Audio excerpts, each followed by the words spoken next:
You know what? That's the thing, Howard. I'm making an effort to listen to her and actually get involved in what she finds interesting. So what does she find interesting, if you may?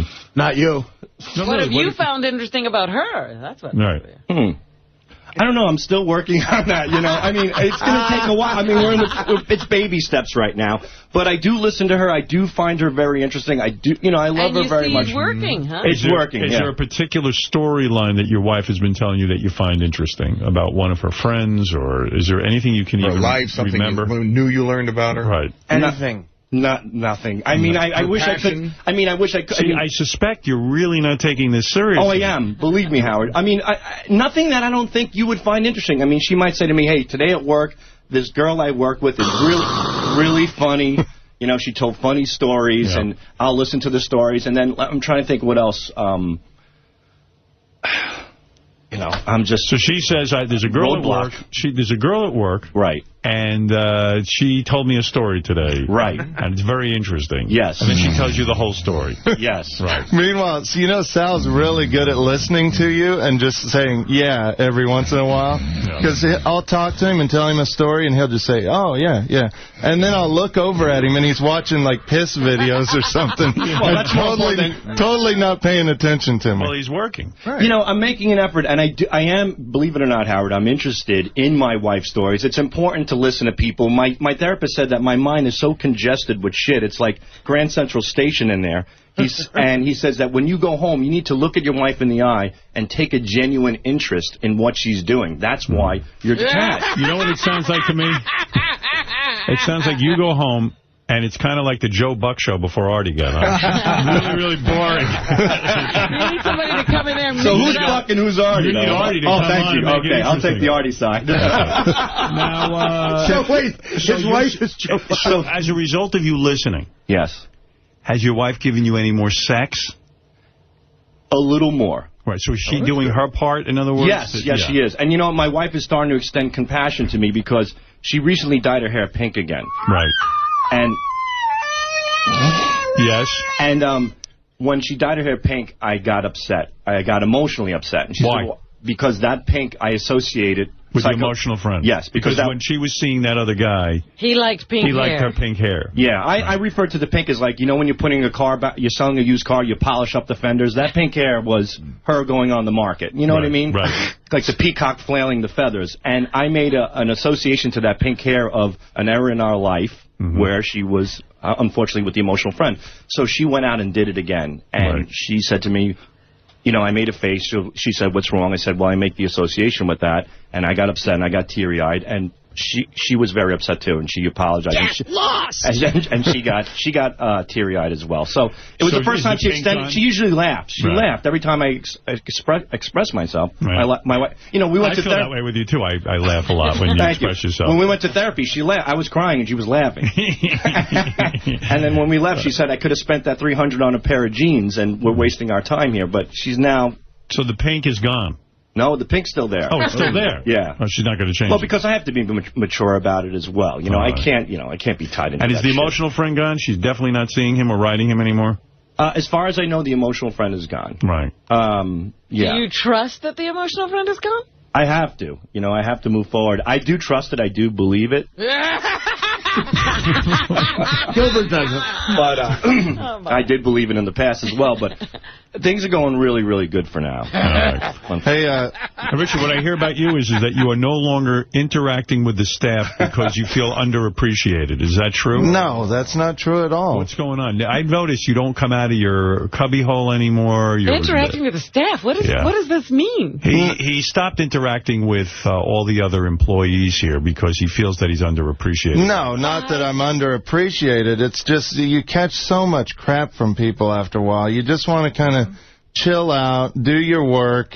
I stay with Sal. We have a blast in our office. Oh, good and for you. I try to keep it a positive atmosphere because Will and I really got into it about a month ago, yeah. Well, I heard Will was doing his job, and you came in with a joke or something you wanted to put on the computer. The Iron Sheik was on, and me and Sal were calling in with drops, which you love. I and love that, yeah. Yeah, and we were both trying to do it at the same time, which I guess screws Will up, and he got really angry. and yelled at me about calling in with these drops, and it really upset me. Calling in with drops. They don't talk. Sal and Richard weren't talking to each other, so they're both almost like competing to call in. Well, because it's exciting and they're trying to get it going. But it also freezes the phone. It fucks up the phone system. Like one could say they're right next to each other. They can say you call and I'll call.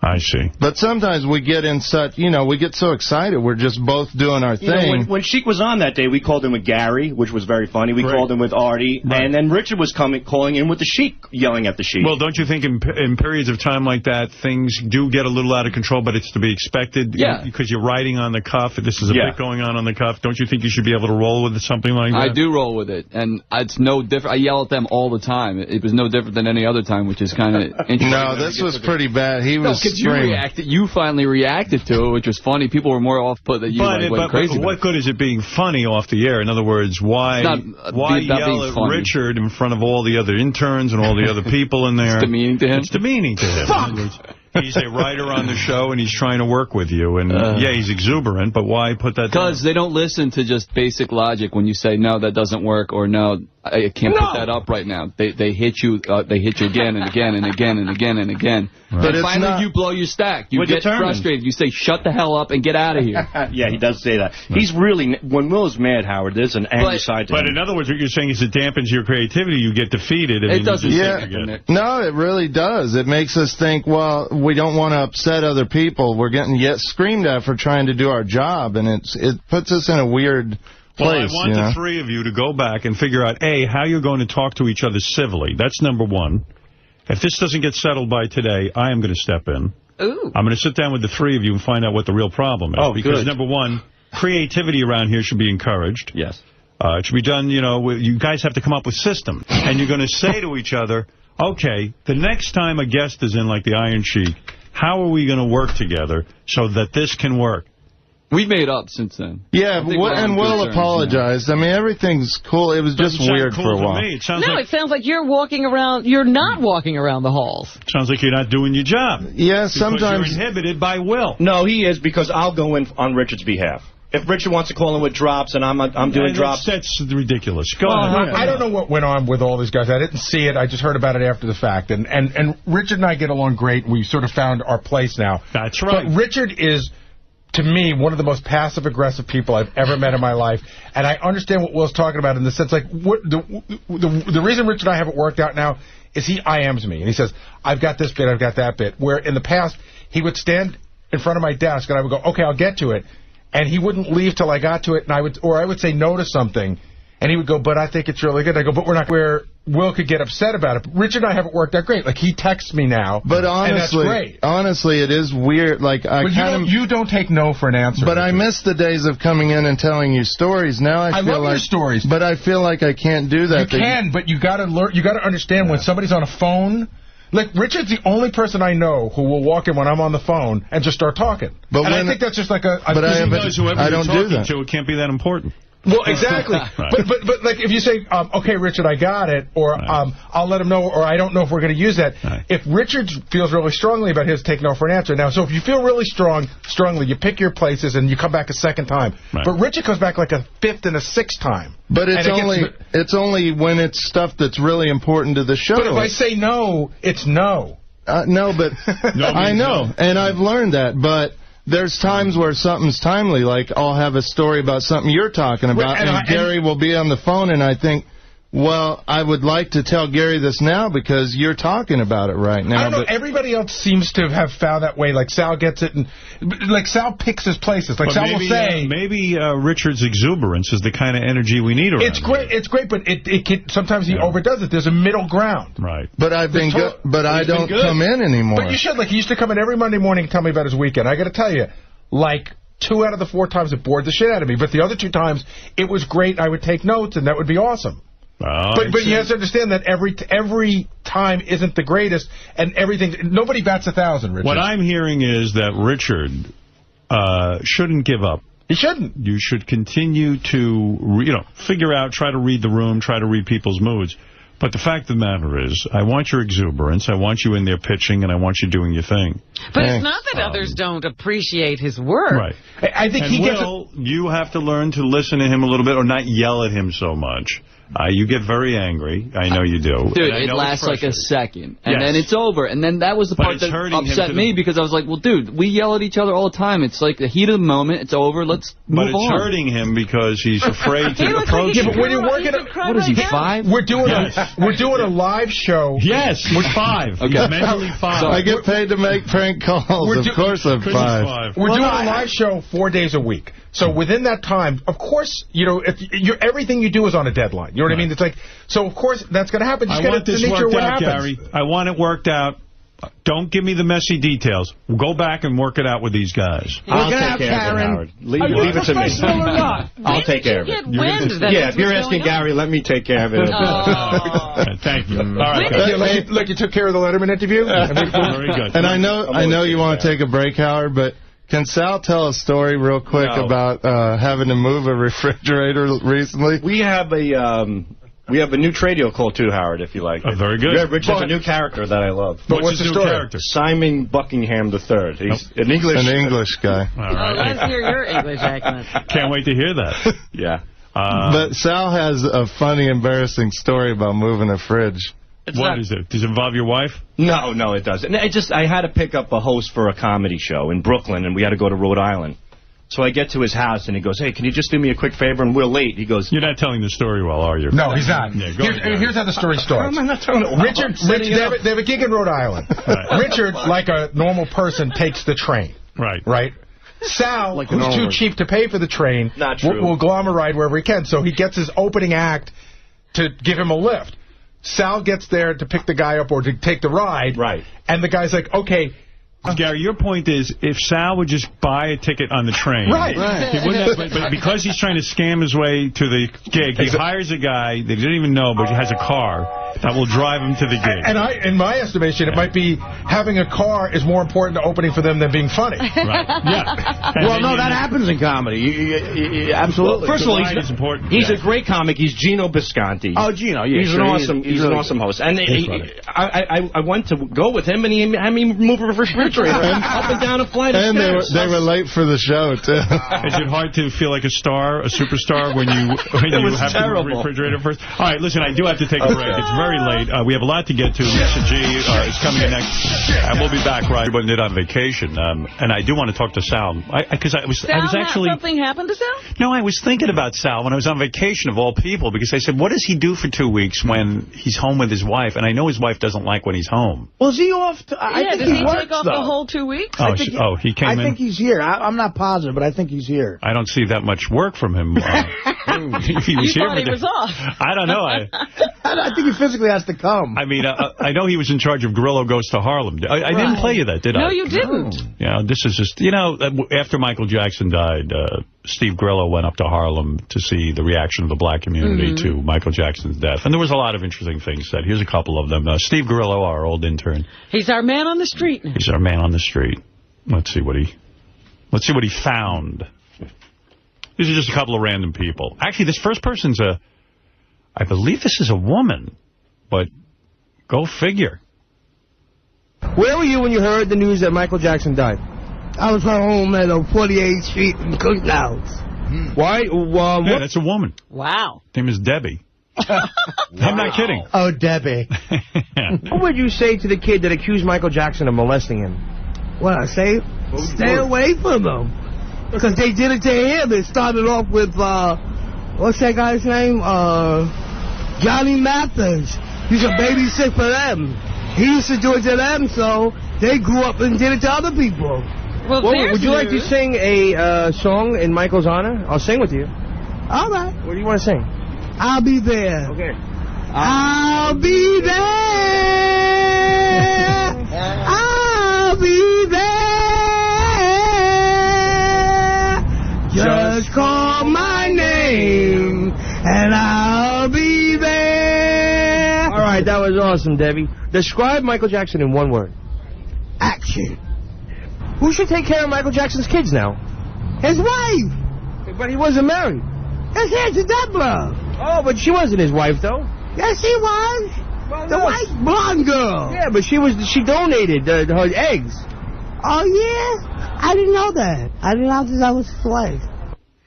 Well, I was interested to see that somebody actually thought that Who was it babysat Michael Jackson? Johnny Mathis. Johnny now, that's Mathis. news. I have never heard that before. Neither did I. You'll not hear that on any other show. Now, that's abuse. Because I don't think that ever happened. Johnny Mathis, he was the babysitter. Right. Debbie's getting her wrong information. I understand Debbie, after that interview, was signed to Marantz Records.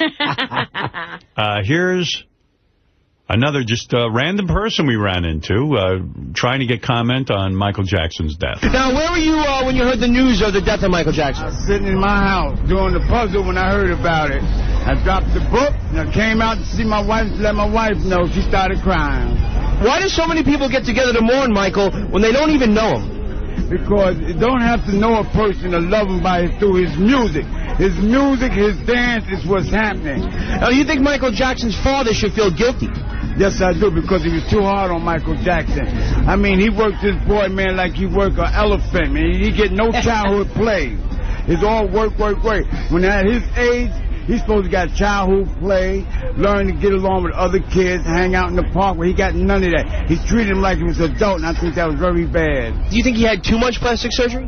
Yes, I did. I think he had too much plastic surgery, and I think that if that played a big part in him, too, as far as his skin condition and everything.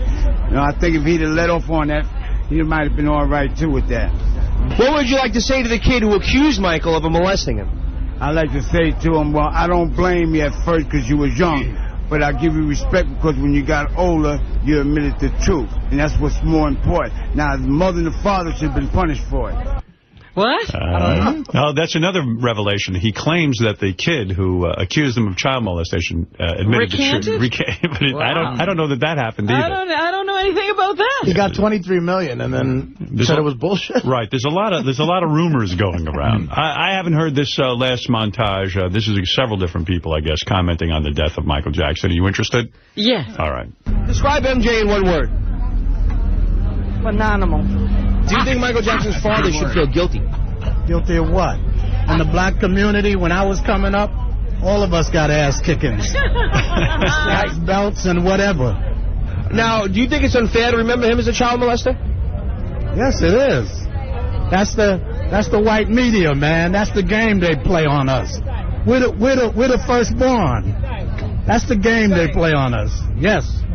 Now, do you think Michael Jackson, the plastic surgery is that what led to Michael Jackson's demise? No, the plastic surgery was Michael Jackson had really was from the vultures that was around him and made him do these certain things. Because this was not of God. That was of the people that was around him for the money purposes.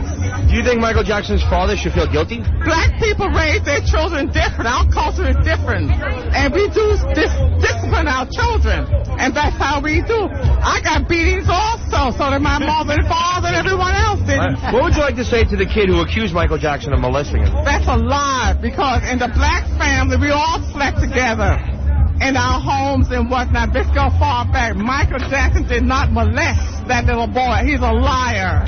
Yeah, well, you know, listen, it's one thing if you sleep with your siblings and you're poor. It's another if you sleep with somebody else's kids. Yeah, why are you bringing in other kids? Yeah, I mean, he had enough room for separate bedrooms in that Neverland Ranch. And I think he had about 18 bedrooms. I think so.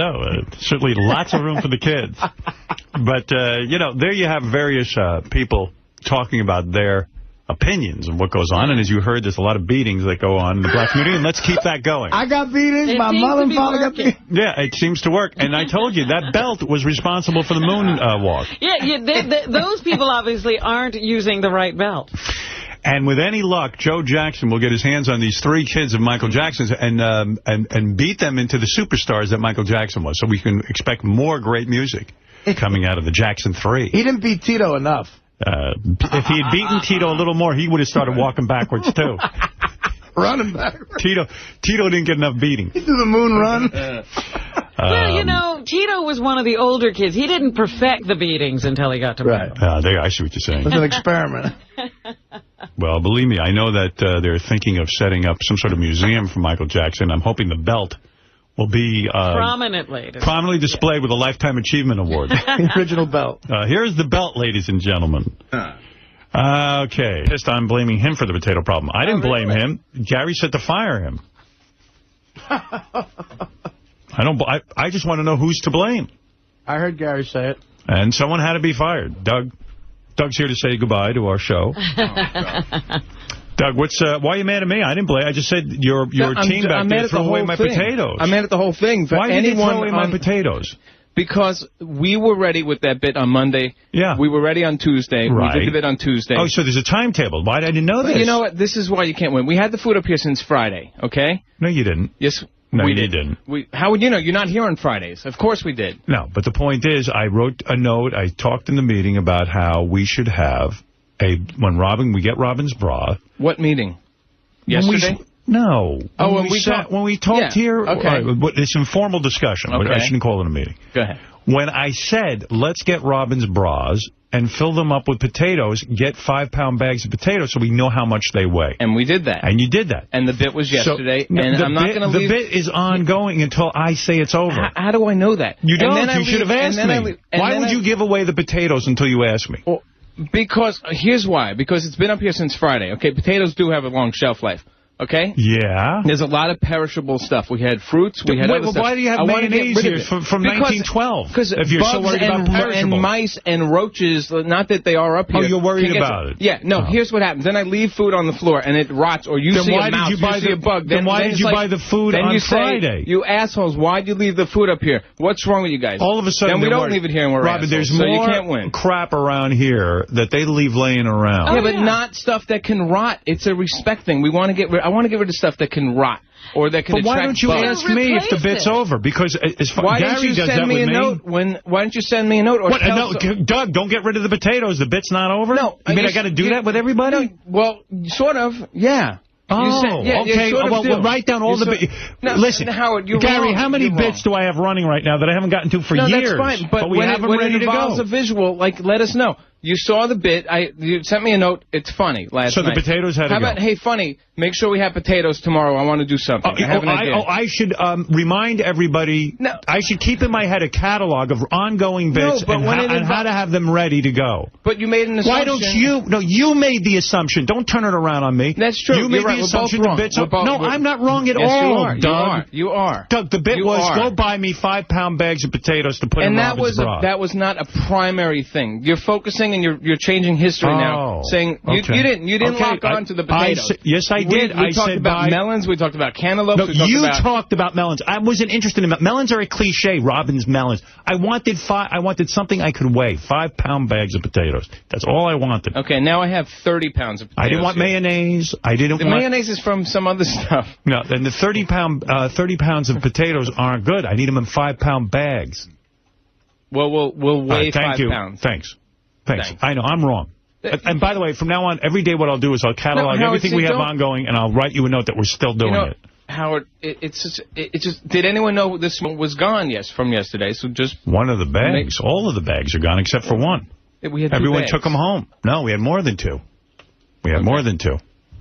They're all gone. Well, because everybody had to get the potatoes out of here. I did want, and then and then you come in and you find out that there was a mouse spotted in the compound because Howard TV left the potato. I'm just saying the scenarios. That's how you do spin. You can't win. All right, thank you. You can't win. Thank you, Doug. Yeah.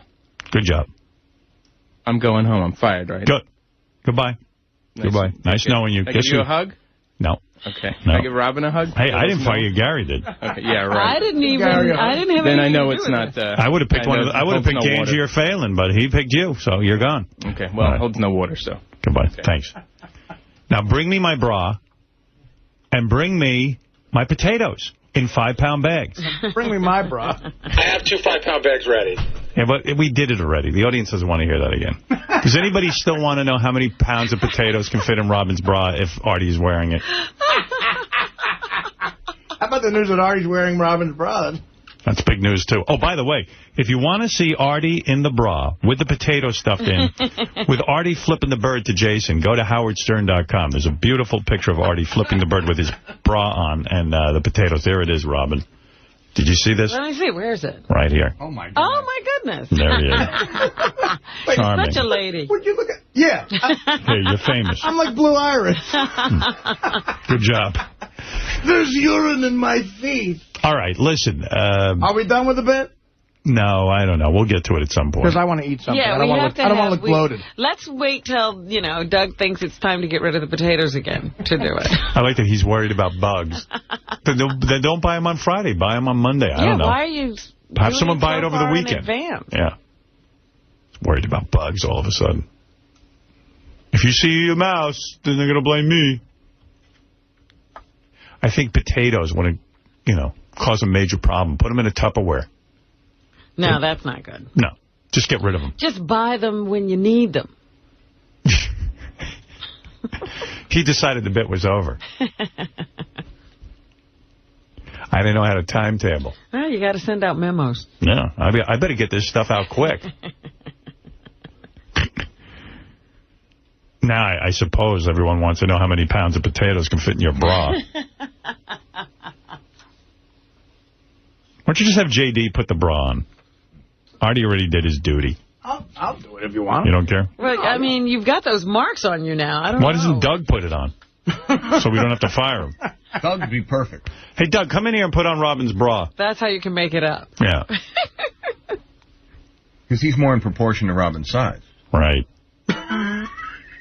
Actually, yeah, you're a little bloated, Artie. My trainer deserves some credit. I got into Robin's bra. That was my goal. Put on the bra and let's see how many pounds of potatoes we can put in. Okay, this is my hazing, no problem. This is your hazing. Do we have it boxed in 5-pound increments? Yes, okay. Do we have a wig for Doug?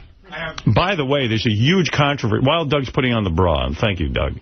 While Doug is putting on his bra. Boy, your bra is such a hit, Robin. I know. Yeah. I don't even have to show up anymore. Things like a harness. Oh, he's doing the brown one you like. I think it holds me. He looks nice in it. You look cute. Thank you. He looks like a hairy Britney Spears. Where'd you get the 6-pack? Look at you, bro. Yeah, you think so? Yeah, put on this wig. Who's this guy? Be quiet, whoever that is. They just put a blonde Sal wig. just put a blonde wig on you. This is good. Yeah, my face is hidden. Yeah, move your hair just a little from your tits. Yeah, we need to see your face. Okay. I'm pissed that people think Doug looks better in it than me. He looks a little better than you. Doug's crazy hairy, so hold your tits open. Okay. All right, now. It's okay, I showered. Right. Count what you're doing. 3. Now, this is the first 5 pounds, but we know the bra holds that. 4.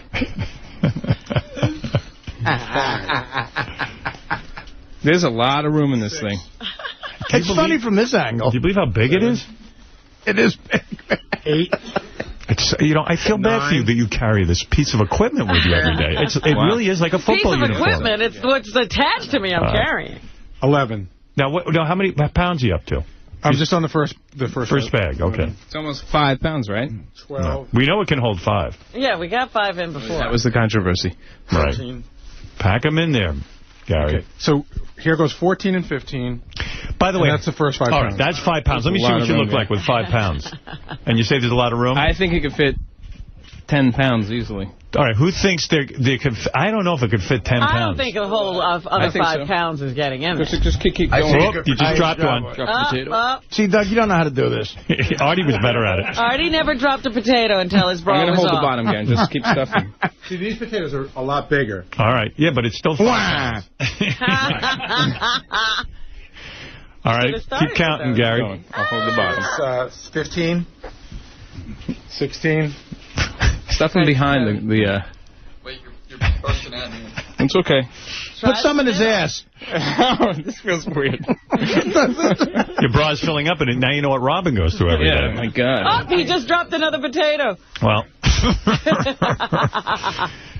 You could stretch that bra, Gary. Yeah, that's what I'm saying. Let me hold the bottom. Just stretch it. Stretch it out. You could get a lot more potatoes in there. Oh, my God. Right. Look, they're all falling They're falling I think down. you've reached capacity. No, I haven't reached capacity. It's just that I should have put the big ones in Should first. I lean back a little bit? No. Or that's not fair. No, Robin doesn't lean back. Lean back. Doug's belly is getting bigger. I resent that, Jason. I'm at 19. Keep going. And probably 7 pounds. Wow. Wow, look how many... No, I take that back. Holy shit. That's like 10 pounds. If I can get one more big one in, Howard, I'm at 10 pounds. 10 pounds, all right. Just shove it in. Hold on. 10 pounds I'm going to rearrange a little bit. All right. He's like a moving van guy. Exactly. I believe Robin's bra can hold 10 pounds of potatoes. That'll give you an idea Now of what... just walk. All right, now walk. And room for... I think there's room for more. You do? I think the hair is a bigger problem. The hair is in your face? Yeah. It's not easy being a chick with big tits. You have beautiful blonde hair and big titties. Thank you. Big potato tits. Now, can we throw shit at Doug? No, that will get you hit. Now I want you to go down to the Holland Tunnel and walk yourself off as a hooker. Be a tunnel bunny. You know what? Doug looks exactly like a chick who blew me in 1988. Wow. With the potatoes. Yeah. All right. Well, there you go. 10 pounds of potatoes in Rob. Now unharness. Up. Now listen to Listen to this. Here's when they spill out. Oh, my God. Holy shit. That's what Robin carries every day. Doug, now ride the Sybian. Oh, man. What? In all fairness, Robin carries more. That's what Robin used to carry. Right. She carries more now. Now she has a G-cup. These were the same things, only it's stuffed into a smaller cup. I mean, let's be serious for 1 second. That's Robin every single day of her life. Okay? So I don't want people... Am I supposed to feel sorry for her? Yeah. Yes. That's right. Yes. Look at it. Men love her. Look what she's carrying around every day. It's still less embarrassing than me and Doug look like that for 2 minutes each. Doug, what do you... I tried to explain to you guys why I needed surgery. You wouldn't listen. Now do you have empathy for Robin? That's a lot to carry around. Yeah. And I apologize for that confrontation. but I do. I hold my ground. Now those pictures will live forever. Thank you. Yes. All right. There you go. Doug Z. Goodstein, executive producer. Try it. Howard TV. I would. There's another thing that really mystifies me, that I can't believe Richard Christie, who works for us. You know, everyone knows Richard and Sal. But Richard found a girl to go along with his idiosyncrasies. Like, you know, Richard doesn't bathe. And, like, he's in a long-term relationship, and the girl puts up with it. And Richard's into going to haunted houses for the entire month of October. Train trips. It's like, he found a girl who really will do anything that it's like, and she's a very normal girl, except for the fact that she likes Richard. Then, you see, but then you go, she can't really be normal. Yeah, I guess. But this is wild to me. Richard has a soundtrack he goes to sleep to every night, and he's into haunted houses and horror movies. Most guys who are into heavy metal are into haunted houses and horror movies. Like I see Rob Zombie's all about Dracula. Horror films. And his dog's name is Dracula. So Richard goes to sleep every night to his soundtrack. And it's a soundtrack of haunted houses, I had heard, and this and that. And he was even bragging the other day that he's remixed it himself, because when he goes to sleep, some of the sounds are a little too loud, and they wake him up. So you would think, well, why bother remixing it? Why not just go to bed and not have the soundtrack playing? Why do you have to have this playing? But that means the girlfriend, too, is into listening. I mean, I don't know how... Or she just has to figure out how to sleep with this racket going on. And I heard it was spooky sounds, like, you know, haunted house, like, woo. And I guess I thought in some way maybe that's soothing, but I asked Richard if I could hear this soundtrack that he sleeps with, and this is it. I'm going to play it for you verbatim. Here it is. And I'm listening to this. I go, oh, it sounds like a sound machine.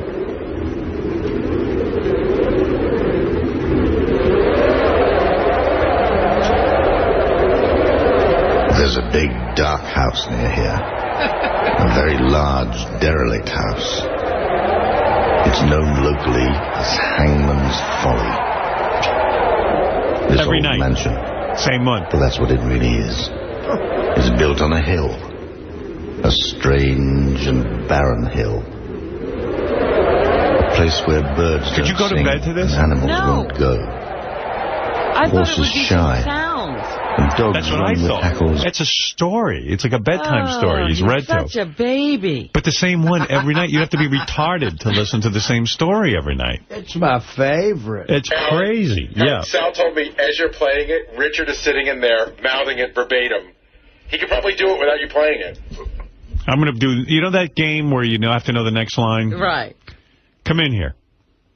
I'm going to play it, then I'm going to stop it, and I want to hear the next line. See, he's got to know every line. You got to know every line of it if you listen to it every night, right? Yeah, pretty much. And why did you remix it? Because some of the sounds were too loud? There's screaming parts on there that would, like, scare the shit out of us. You know, it's about an hour and a half long and about an hour into it. And you're asleep by what point in the thing every night? It depends. If we're real tired, I'll fall asleep during track 1, which is like, 3 or 4 minutes. Or a lot of times it's by track 4 or 5. But it plays while you're sleeping, right? I mean, yeah. It goes on. And then the screaming wakes you up. Yeah. Yeah. Or thunder. There's a lot of lightning, too, that would scare the shit out of us. So, and you found the girl who, like, doesn't think this is odd, and she enjoys it, too. Well, she won't listen to it when she's at home by herself because it scares her, but she likes when I'm laying next to her and we listen to it together. You found someone who's... They are soulmates, obviously. Yeah, you're really soulmates. She's awesome. Yeah, you should marry her. You'll never find one like this. That's really. true, yeah. And she's attractive, and so it's like it works out. Yeah, she's a lot of fun. As I play this, I'm going to stop it. I want you to give me the next line. Okay. Raised in fright. Nothing much grows there anymore. It is a dank and desolate place. Where birds won't go, and oh man, dank and desolate place. A dank and desolate place where birds won't go. Nothing much grows there anymore. Nobody stays for long. Nobody stays for long. They say it's haunted. You're bad. You listen to this every night? Every night?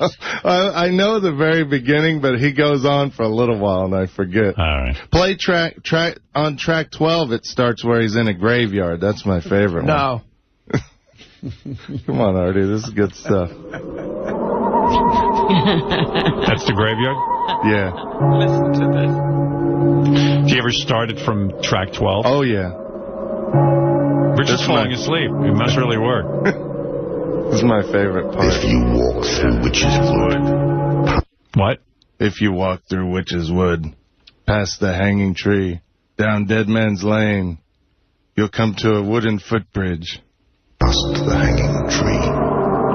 Then down Dead Man's Lane. Over the wooden footbridge past Creepy Hollow. You got it. You will come to an ancient graveyard. What's that, a dog? Uh-huh. No. His girlfriend. What's with heavy metal guys in monster movies? Like, why do they go hand in hand? That's a good question. I mean, Rob Zombie's like, he lives his whole life in a his whole horror house movie. is full of memorabilia. Just dark stuff. He drives around in the Munstermobile. Because they're weirdos. The Dragula. Like, I saw his house looks like the perfect house to me. I saw pictures of it where he has all this monster memorabilia, and it's almost like a haunted house. Yeah. And if I ever got rich, I always said I would turn my house into a haunted house. Yeah, him too. I mean, he's done it. He is rich. Mm-hmm. So you're going to take a beautiful house and trash it, is what you're saying. Yeah. I might as well just buy an old house. If I ever got rich. No, the real haunted house is exactly where Richard grew up. That's right. On that desolate farm. It is. A guy fell down our stairs into our basement and died like 70 years ago. And he probably still lives there. Well, my mom was back there one time and said she felt somebody tap her on the shoulder. See? Safe for mortals to be here. And, well, especially after dark. I just find it amazing. You found a girl who, like, totally... like I know if I was listening to this in bed, probably Beth would leave me. You know what I mean? Yeah, I'm wondering when you introduce this, in a relationship. You should try it, like around Halloween. Just play this when you go to sleep. It's fun. I'm an adult. I don't care about Halloween. You don't? I don't put an ounce of thought into Halloween. It makes no difference to me. You don't look forward to Halloween parties and pumpkin beer and all that stuff? No. Not at all. I never even think about it. Pumpkin beer. You're starting to look like a pumpkin from all that beer. Look at the size of you. I know. Big and orange. I told my girlfriend she's got to start cooking healthy for me because I'm going to be drinking a lot of pumpkin beer in the coming months. Yeah, it's coming up. You got to get ready. I went looking on Friday. We're going to, we're going to Denver. We're going to Halloween Horror Nights in Universal Studios in Orlando. Right. We might go out to California to Knott's Scary Farm. We're going to Connecticut. There's a big beer fest up there, and we're going to the Trail of Terror. And we're going to Field of Screams and Shocktoberfest in Pennsylvania. I wish I had something like this in my life. Me too. I have chess, but this is way more exciting. No. See, it just doesn't take you anywhere. Right. Yeah, it's like I'm a world traveler. Yeah. So are you taking planes or trains, or what are you doing? Well, we're flying to Florida and to Denver, and then everything else is kind of trains. Right. You know. Nice. It's close enough. All right. Well, hey, listen, you're happy. Yeah, it's fun. This coming up is my favorite time of the year. You wake up happy every day? Pretty much, yeah. You're an alcoholic, so I'm thinking there must be something bothering you. No, not really. I'm a happy drunk, too. When I drink, I'm happy, you know. Right. All right, there he is. There's Richard Christie. He found a girl to go. Like, Truly, did you, the first time she slept over, did you pop that in? No, I had to ease her into it. Yeah. Did she think it was weird at first? She was like, I'm not going to listen to this? No, she liked it. She ended up liking it. And now every night it's in there. And I have it on my iPod, and I have a little iPod player next to the bed, and we listen to it. So it's in the whole room. Mm-hmm. It's pretty wild, huh? Amazing. But I remixed it. I did it a leveler where the screams and the narration are all the same level now, so it doesn't startle us. What is this CD? How do you get this? It's very hard to find. I bought it about 15 years ago. Right. But it's called Night in a Haunted House / Night in a Graveyard. And who is the narrator? That's, I've searched everywhere to find out because I love his voice. I would love to do something with the guy. And I can't. I went on Halloween message boards and everything and can't find out who it is. So if somebody finds out, please email me at richardchristie.com. I'm desperate to know. Yeah. Especially after dark. For here is a place of twilight. A place occupied, they say, by half-beings. By what? Half-beings. Half-beings. What's a half-being? I guess, I don't know. Ghost, probably. What do you make of this? I'm going to go around the room. Artie, what do you make of this? I think Richard's deeply disturbed. I mean, at first I thought he was doing some of this to be shocking and funny, but this is odd behavior. Right. Where, like, if I like Richard, but I don't really know if I want to know him. It's like me with Dominic. Yeah. What about you, Fred? What do you make of it? I find the CD annoying. Right. And what about you, Robin? I think it's ridiculous. Right. I bet Benji likes it. Benji, you want to comment or?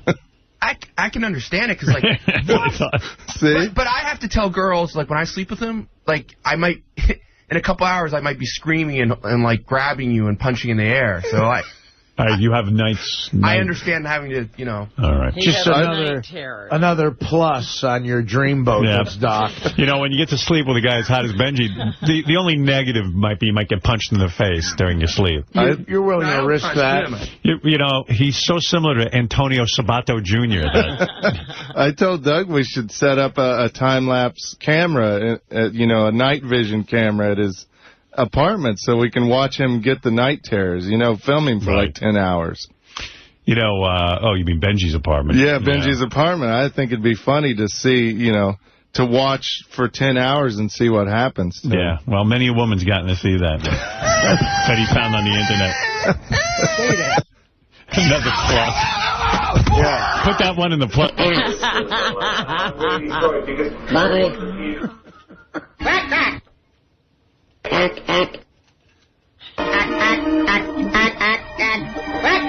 Now I have tape, Fred, of him saying ack. So you could have that. So he does make that sound. Now he does. He's in denial. Eric, do you say ack? Okay, thank you. That's so funny. Hey, Eric. Eric. You there? Yes. Fun of me. How many people are in the room total? Quite a few. Like when you're doing your Idol show, how many people are typically are in the room with you? 20? 20 or more, I guess. Right. I don't. And if someone writes ack, you kick them out? Yes. I don't think you can afford to lose any of those people in the room. Yeah, right. I heard you kick people out for using large font also. Oh, yeah, he doesn't like to be yelled at like that. Right? Right. So explain that to me. I mean, if somebody writes in caps or a large font, you kick them out? Yes, because in computer terms, that's considered yelling. Oh. Do you ever yell in caps? No. Even if you're really angry? Right. Wow. Well, he's not rude, at least. Well, he yells, though, in his voice. He was pretty rude to that guy who said ack. Yeah, but ack is evidently, according to Eric, a very offensive thing to him. Called him a jackass. Yeah. Ack, jackass. Ack.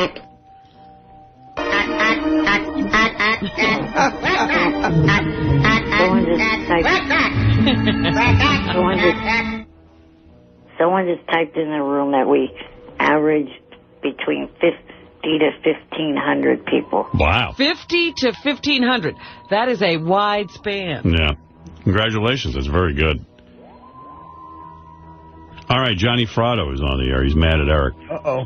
Oh, it's our fault, though. Oh, well. Hey, Johnny, clear something up for Eric, because I got blamed yesterday. You're not talking to Eric. 2 days ago. 2 days ago. You're not talking to Eric because, the way I understand it, because he woke you up and makes silly demands at 2 o'clock in the morning. No, that's not all. See, like he said, he called her, and he likes to talk to my son, Joe. Well, besides them both being the same size, Joe's 6. Right. He ain't got nothing to talk to Joe about. 6 months ago, before all this bunny ranch shit and everything, it didn't bother me that he wanted to talk to Joe. But now, you know what I'm saying, Howard? Eric, why do you want to talk to Johnny's 6-year-old son so much? Oh, I don't know. I mean, there was... Well, what would you tell me a couple of weeks ago, Johnny, that when he was at school one day, someone said, oh, your dad knows Eric the Midget, and he corrected the kid, said that, no, it's Eric the actor.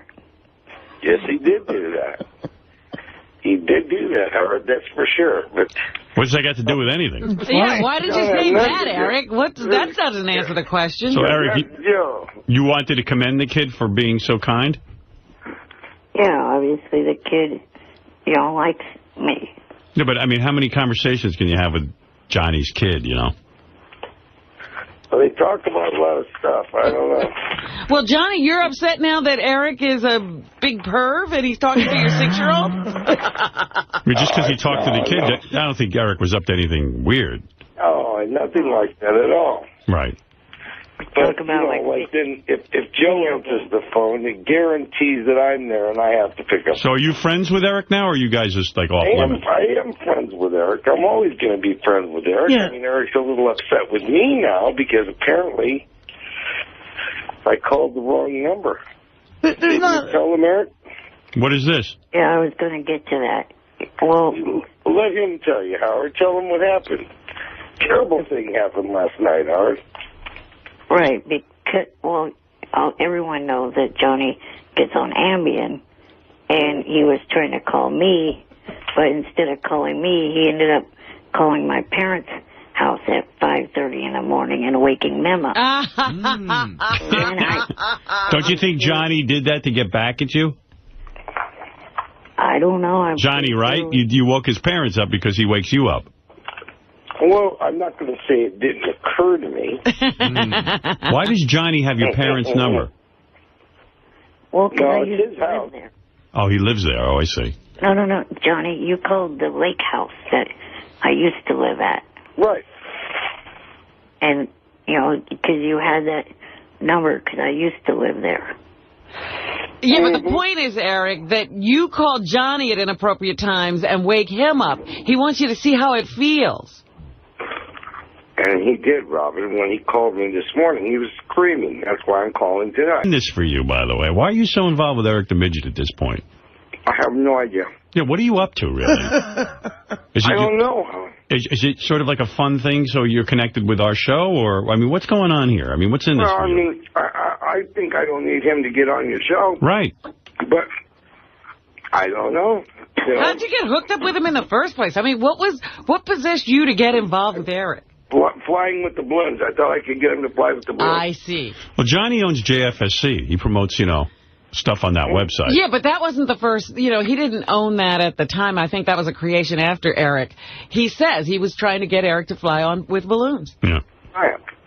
That's how it started. Johnny wanted to be, a hero to the show. Yeah. Which is great. And then things got out of hand. And then he got stuck with Eric. Well, and Johnny has an interesting life, and he tells great stories, and he turned out to be a great guest. No, I'm just saying he got stuck with Eric trying to help us out. No, I know, but I'm pointing out to Eric as well that, Johnny could definitely be interviewed by us without his help. And so then what happened was we got to be friends, and time went on. But the phone, he kept ringing the phone too much, and I told him once the baby's born, my lifestyle has to change. Right. And Howard, do me a favor, okay? Yeah. Don't have any fucking kids. I'm serious. Oh, don't worry, I'm not. Meanwhile, I got 3 kids of my own, and my 16-year-old just got her learner's permit, and we went driving yesterday. She drove you? She drove me, and it was her second time driving. And boy, you get real nervous there. That's your little... I'm surprised you were able to work today. Oh, my God. Because that's my little baby right there. And all of a sudden I go, I can't believe you're driving me. And, you know, but she got me up and down the driveway anyway. Oh, that's as far as you went? Well, we went down a couple of streets. Yeah. Right. Here's a pack of cigarettes. No, go on. Yeah. All right. Hey, Johnny, Eric, let me go because I got a million things to get to today on the show. You got it, Howard. All right, Johnny. Take care. Wait. See you later, Eric. What do you want? What do you want, Eric? As it was mentioned on the show last... Bye, buddy. Hold on, let me finish. Go ahead. Both of my co-hosts have received late-night calls from Johnny himself. They don't have kids. It goes both ways. He calls people late at night, too, and one of the people he calls is on the East Coast. Both Gina and King said that they've received late-night phone calls from you. Well, that's possible. I really wish I could remember. All right, thanks, guys. Okay. All right, Eric the Midget and Johnny Ferrato, power working couple. out their idiot.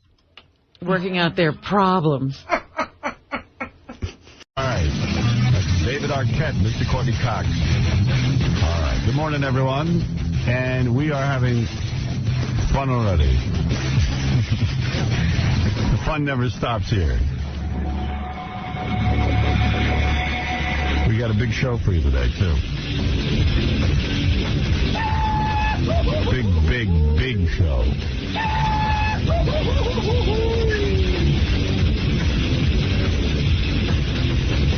I'll be talking about a couple things. Yesterday, the company had a sexual harassment meeting, like teaching people how not to sexually harass each other. Or to sexually. Yeah, or teaching them to sexually harass each other.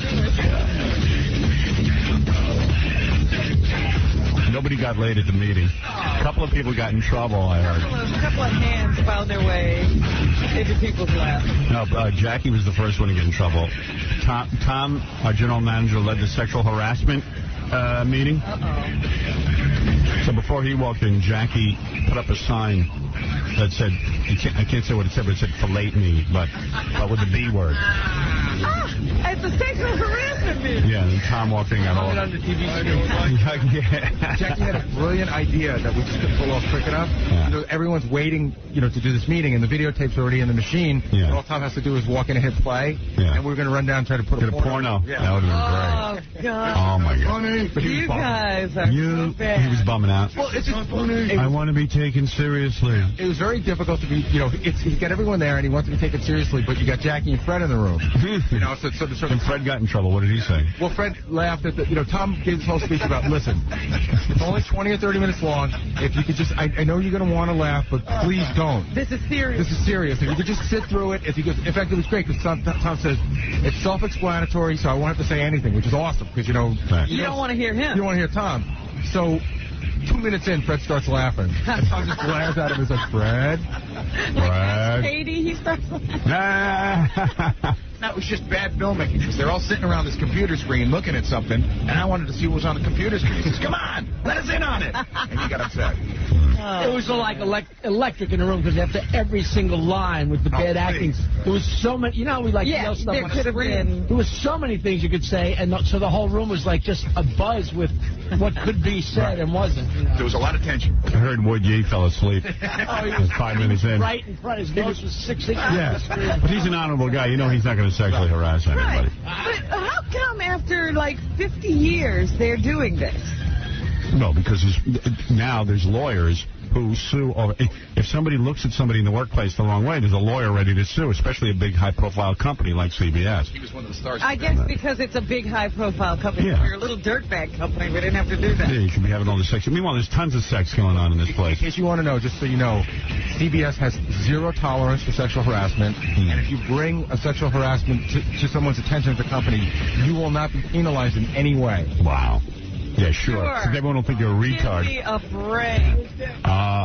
Gee, Tom, I want to bring a case of sexual harassment to you. You better straighten up. Yeah, you're going to want to see that person again as you walk down the hall. Yeah, they're not too weird.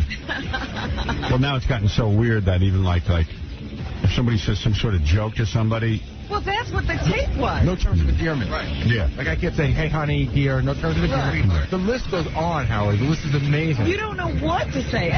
My policy is not to speak to anyone, and that way, not to have any interaction with anybody, and then you can't sexually harass. Can you feel a woman's breast in the workplace? No. You can't? Suppose you accidentally, although I saw something here. Really accidentally brush up against somebody. I saw something the other day that was amazing, Howard. What'd you see? I won't name names, but I saw a person that works here. Yeah. There's another a man who works here. I saw him pinch a woman's butt. Yeah. And the woman seemed really, really surprised. The woman almost jumped out of her skin. Oh, dear. Really? Well, when's the suit? I don't know. Hey. Even dirty jokes aren't allowed. You can't tell any jokes. Well, that was the whole thing. They were watching something on a computer screen. Somebody had pulled up one of those dirty exactly, sites, and somebody walking by might be offended. Well, really what it says is don't hire any women. Because, you know... They're making it... There were no guys... Yeah, like no guy's going to complain about, some dirty joke. It it usually doesn't happen. It's just a new way to get rid of all the women. One of the great scenarios they had, Howard... Just hire men, and no one can be offended. One of the great scenarios I had was this couple that's like a camera team. They work together. It's a guy and a girl. Yeah. So they're out in New York City, and she's like, hey, let's have dinner. And then they go to dinner, and she's dressed in this really nice dress, and she's like, do you remember that other couple that was a camera people? They were making love in the back of the van. I've never done that before, but I've always wanted to try it.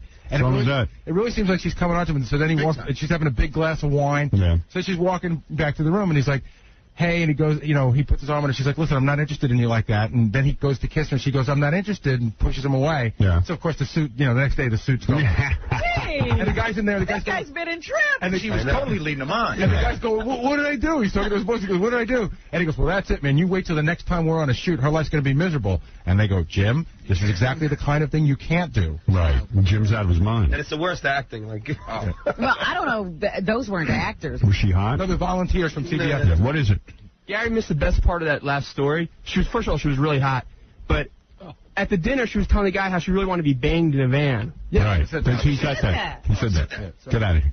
All right. Hey, listen, we got to what? And then Tom is sitting there watching everybody the whole time. Watching people watch it. Like he's looking, and then he has a notepad and he's jotting down notes. Oh, really? Yeah, but I don't know what he's writing, but still, it's like you're in like this is. He's jotting down. Yeah, he's getting. You know what? You want to know what I learned from your meeting? Tom is an imbecile. And I always said it, and I always will. The funniest part of the meeting was sitting and jotting down notes. You know what? I demand to see that notepad. No, I mean, I don't know if he's writing anything about us. But whatever he's doing. No, I saw it. I know what is it? In essence, he took attendance. For those, he's going to find out. Yeah, well, you know what? I wasn't there. Neither was I. And I'm not going. Although, if it's a self-explanatory videotape, send it home with me. Although I have watched the tape. I have to. It's funny as hell. What happened was, Owen, the sales guy that works here? Yeah. At one point, late in the video, he laughed at something that I think was sort of it was funny, not because stupid. It was funny because the acting was so bad, and he laughed out loud, and Tom glared at him for 20 seconds. You are making a mistake, Owen. There is no laughter in this room. Why would he invite us if he wanted a serious meeting? I went to him and I said to him, I swear, because Jackie and Fred were sitting in the green room eating soup, and I go, what are you guys doing here? I was going to leave. Right. I was like, I'm getting out of here for this. So I said, Tom, are you sure you want Jackie and Fred there? And he goes, absolutely. Absolutely. So I gave him the chance to get rid of him. Right.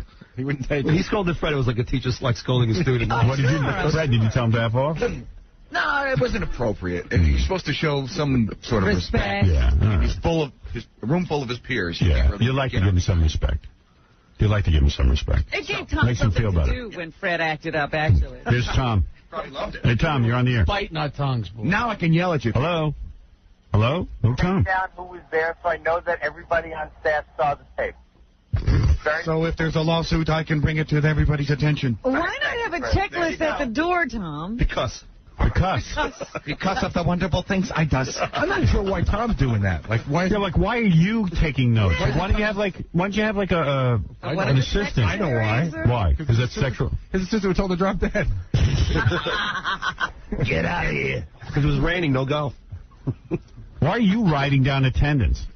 Well, because I want to make sure that everybody... No, but I mean, you're an important guy. Wouldn't an executive... Third time I have shown the tape, the different segments of the staff, I just want to make sure that when I'm done, everybody's seen it. But wouldn't an executive... Denise wasn't in the room with me, and I wasn't going to ask somebody else to do it. Why? That's our job. I have seen it a number of times, and it was real simple for me to write down the people's names. He wouldn't have been missing anything if he looked away. Oh, I see.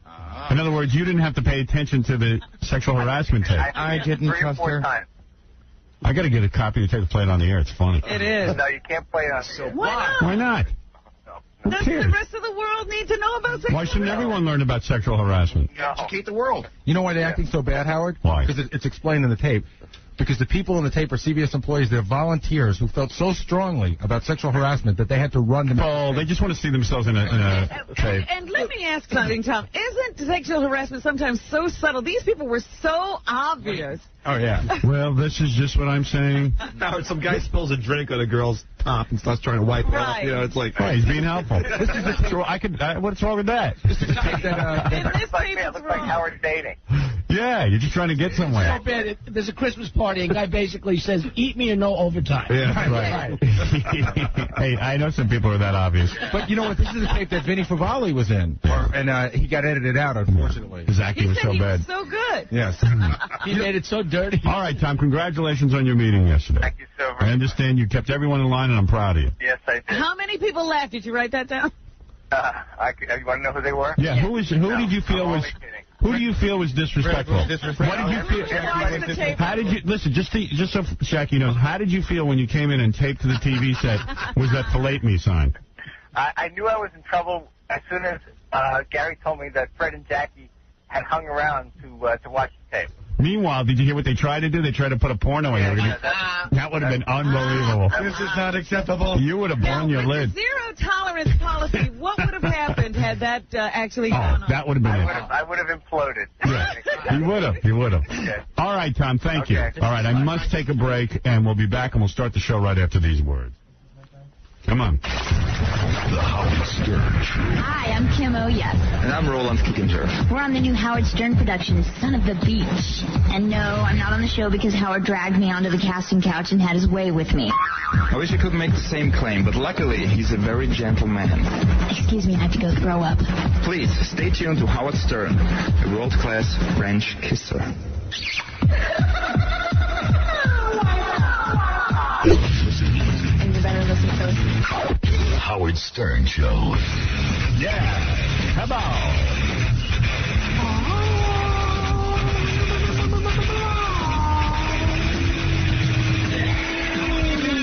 Yeah, a lot of excitement. That music leads you to believe something exciting is going to happen. But yeah, hurry up. Let's go to Ken. Ken, you're on the air. Take a couple of phone calls, and then I'll tell you what's going on. Go ahead, Ken. Hey, a couple questions. I love that show last week on Son of the Beach, the thong episode. Thank you. Can you auction off those thongs that we used on the show? That's not a bad idea. I think we have to save those thongs, though, because we want to make a Son of the Beach restaurant someday where thongs will just hang and the smell will waft through the air. I just saw that episode last night. It was funny. That's a fun one, yeah. Where they ban thongs from the beach. Well, they try anyway. Then there's a protest. Tonight's the last new episode. The last new episode of the season. And the last time you can win a trip to Hawaii. Yeah, I watched it last night. It's very good. Very funny. When are the new episodes going to start to air? Or do you have the new episodes? Yeah, as a matter of fact, we have a very precise timetable, which I can't believe how tight they want to turn around on these things. Really? Yeah, I was just looking at the schedule. I mean, man, it's like, you need time to write the scripts. When do you go back on the air? I don't know. It's just a really quick schedule. They want the new episodes quick. But, you don't know of an air date. Look, we'll get them there as quick as we can get them. Hey, what's the status of that movie you said a couple writers brought to you and you were really interested in? I had a meeting with them, and they're doing a rewrite just to respond to some of my questions. And we had a discussion about it, and they thought that some of my comments were intelligent. Some of them. Wow. Yeah, not all, but some. And they thought that, now listen, my comments, who knows? No, but they thought that maybe some of the things I had to say was legitimate, and they're taking it under advisement. Yeah. Can I take a guess of who the writers were? Go ahead, I don't care. Is it those two Polish guys who did The Matrix? No. How about the other Polish guy? Yes, well, it was two other Polish guys. Or the two guys who did Something About Mary? I'm going to be in Matrix 2. No, not the guy from Something About Mary. Yeah. Just to... Because you said they had hit movies, so I thought... Yeah, well, they're producing, and they're doing some writing. I don't know who's doing what. I just read a script. I thought it was funny. It was Ivory Merchant. He's in Howard's End, too. Yeah, because I'm named Howard. I'm the only famous Howard. So, I don't know. So, I don't even know if I'll do the movie. I would like to do another movie, though, man. Movies are cool. Why not? Because they treat you good. Nothing like doing a movie. Yeah, you that's feel like treatment. the Queen of England. You do. I just want to do it so I can get those shrimp platters. It's funny because I was thinking about Michael Douglas and that Catherine Zeta-Jones. Yeah, two most pampered people on the planet. And I was looking at them on that Barbara Walters thing, and I said, they are so used to being pampered. Yeah. Look at how they act. They're completely lost. They don't even know about the real world when you have to get something for yourself. Right. They think life is beautiful. Yeah, but life on a movie set is about as perfect as it gets. If there's a heaven, it's a movie set. That's right. And you see these actors all, talking about how, they hate the business and this and that, and they can't stand going out and promoting the films. They're crazy, man. You know why they think Susan Sarandon is so amazing? Because she'll actually stand in a line and get arrested by police. They are so out of it. They're like, oh, my God, she's incredible. No basis in reality whatsoever. But I tell you something, man, I just miss the days of going to the set and having everyone fawning all over me. It was great. I mean, they come and get, excuse me, Miss Quivers, it's time for you on the set. And then if you want to be pissed off at him, you can. It's great. Can I get you something? Why did you fall in love so much with Betty Thomas? She's not a classic beauty or the type of woman you've always fawned over. Right. No, because she's got a brain in her head. When you watch Why her... have you been attracted to that? Oh, you'd be surprised. Sometimes the brain can be sexy. When you see a woman working like that, you know what I mean? And you're collaborating, it's a mind meld. It's a mind meld. I mean, I know Allison's smart and everything, but the reason you loved her so much was because she was gorgeous. Who? Allison Stern, your ex-wife. Who's that? No, of course I... What do you mean? How do you know why I loved Allison? Because I read your book. Oh. Well, what did I say? Yeah, because obviously that was fiction. What did he say? You put a big photograph of her in a bikini and said, this is Allison at 19. Yeah, no, of course I love Allison, and of course I still do. No. I said the reason you fell in love with her because... Yeah. When I say I love Betty, because you're such a boob, you don't understand. It doesn't mean that I want to have sex with her. It means that well, whatever it sounds like. I mean, if it's a flirtation whatsoever, but I don't, whatever. I just don't, I like her mind, the way she directs. I'm an admirer of hers. Robin, what does it sound like to you? He has said sexual things, and they have flirted with each other. Right. So good. But I've seen people who they bond on a different level, and it becomes sexual. So that's right. So what? Yeah. Why does that bother you? No, because, like I said before, it's not the type of... Betty is a competent, strong woman, and I find that attractive. He would be able to lie there, and things would happen. Right. She could do stuff to me. Imagination. Right. Now, she's a very intelligent woman. And I like that. I like that in a woman. I don't like dopes. Well, for a while I did. I mean, give me a break. Yeah, I mean, I like that a little bit. I've seen you indulge. It's a nice spice. Let's not get carried away. No, Betty is a friend of mine because I like her mind. Same with Judith Regan. How come you can't like different people at different times? Same with Judith. This guy's bothered. Same with Judith Regan, the woman who published both my books. She's another one that turns me on because she's smart. She's pretty good looking too. Yeah, she's good looking, but that isn't it. No. She's smart. And by the same token, you have a very beautiful woman who acts differently that, you know, she's smart, but she's bitchy, and it's a turnoff. Right. Who's that? I don't know. We don't know any of those, but we're just imagining there must be some. I've yet to meet a beautiful woman that turned me off. Yeah, you have. Yeah. Okay. All right. All right. We don't need to name names. Easy. But you... Oh, yeah. boy. I'm trying to think who she means. That's what I'm going through. Go to commercial. Yeah, we need to go to a commercial and find out who. Whisper in my headphones, what are you thinking about? Well, you still say you do them, but, you know, you're getting angry. Oh, yeah. Yeah, I'm a man. You'd be doing it to All right, dude, I got to move along, okay? This is a silly conversation. Okay, bye-bye. It's a dopey conversation. He's a silly guy. Mm-hmm. Obviously gets no women. Gail, go ahead. You're on the air. What's up, Howard? Hey, man. What's tonight's episode about on Son of the Beach? Oh, on Son of the Beach? Well, tonight's the last new episode. It is a great episode, I believe. I think it's an evil villain like you've never seen on Son of the Beach before. It is a guy in a wheelchair whose name is Milosevic. And he is so evil that he invents a race of perfect robot women. All of the regular lifeguards get fired. Yeah, it's a horrible thing. And even Notch ends up out on the beach. But the robot women are the Dom triplets. Oh. And they're fawning all over this guy in the wheelchair. Yeah, and the guy in the wheelchair, and he's like that guy Stephen Hawking. All he can do is move his finger. It's the only part of his body that moves. And he can talk. He talks through a computer. Yeah. He's got a computer. And he's like, I will get you. And he invents robot women so he can get all the lifeguards fired. And the reason he wants them fired is because Notch Johnson had caused his downfall. His arch nemesis. Yeah, it's very, very intense. It's funny as hell. Yeah, there was a little clip of it in the Just remember this when I say this. show. There's a scene in this that will make you vomit. It's so funny. And I'm telling you, that's how hard you're going to laugh.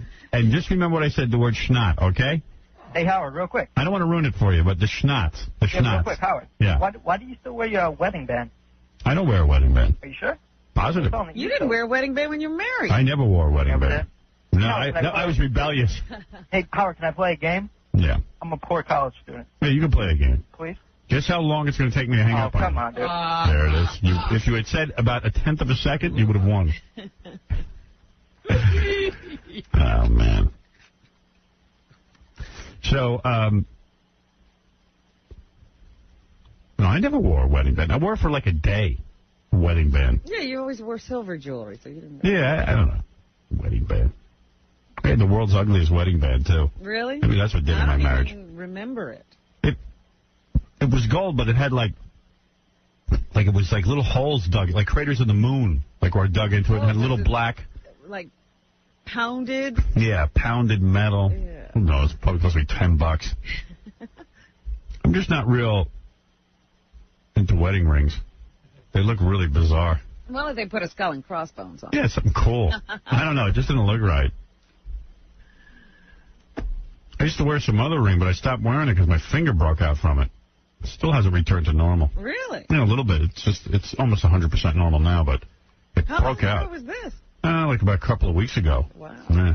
So now I can't wear any. You're allergic to your jewelry. I'm allergic. No, I think I was using some weird hair product, and like it mixed with the metal, and my finger got all... You're going to explode over there with all your concoctions. I got so many hair products. You don't know what you're mixing. I don't know. You know, I got a nice head of hair and everything, but it is so much work. And everyone's telling me I can't cut my hair short because I'll look bizarre. They really are discouraging you from doing it. Because you are really considering it. I think you're considering a whole complete change. Well, yeah, because my hair is a science project every day. I need Tony to fix it. Some days I can do it myself and it looks good. And other days I feel like I look ridiculous. I don't know. Well, at this point, I think you feel unsure of yourself when you're doing it alone. Yeah, yeah. Yeah, like, wait a minute, I shouldn't be doing this. I need a professional. Well, Tony came over to my apartment, and we had a lesson on how to do my hair myself. And, I should have videotaped that. That was funny. It's so embarrassing. You've only been with your hair all of your life. Yeah, but I don't understand my hair. I don't know. My hair grows very fast, and by the time I master it, it has grown so long. You can't do it anymore. And every time I cut it, I have a different person cut it. And yeah, at first I think it's right, and then it's wrong. I mean, I don't know. My hair is complicated. Why is my hair complicated? I don't understand. I think it's my face. You know what I mean? My face was better looking. I wouldn't need the long hair. Hair would be an, it'd be an incidental. I need the long hair. Gives me a look or something. Do you think you could handle it if you cut it off and you didn't like it? No. No. So that's the problem. Has anybody ever made you a computer-generated picture of you? The problem is, they say with my hair would just be tight and curly, but I don't understand that either. You can't relax it? Can I relax it and do something weird to it? Blow it out? Like this guy Cabby yesterday. He had blonde streaks in his hair. Looked nice. He doesn't care. He could care less what he looks like. You didn't think about it 2 minutes? No. You could tell. You could tell. Tattooed all over the place. You know. So you got to be that nonchalant. Right, you do. You got to not care. Ignore it. You got to ignore it. You're absolutely right. Chris, you're on the air. Go ahead. Come on, we'll take a couple of phone calls, and then I got a bunch of stuff to talk to you about. I got a tape. Chris, well, you go first. Hey, I was just kind of curious as to, after your separation, I kind of noticed that you, never really speak about masturbating anymore. That was, Well, it's funny you bring that up. I don't do it that much anymore. Yeah, that was kind of my next question. I do it occasionally, but I'm not on a regular schedule like I used to be because... Well, how do you sleep? Like a baby.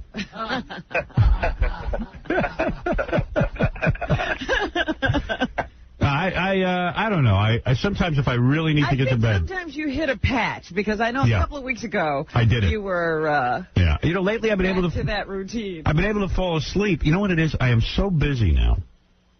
Because you take my day yesterday. I did the show, did the radio show. I went over to the gym to work out. And that workout, I was ready to drop dead. It doesn't sound like I did a lot, but it was a lot. I did 5 sets of bench press, 5 sets of squats, and 5 sets of pull-ups, chin-ups. And that was it. That's it? That was the whole... And I ran a mile on the treadmill. That's it. But very fast. I mean, how fast? And I'm telling you, but I did... Break it, land speed record? I don't know. But you had to do 10 sets of everything. 10 reps, rather. 10 reps, 5 sets. And I was tired.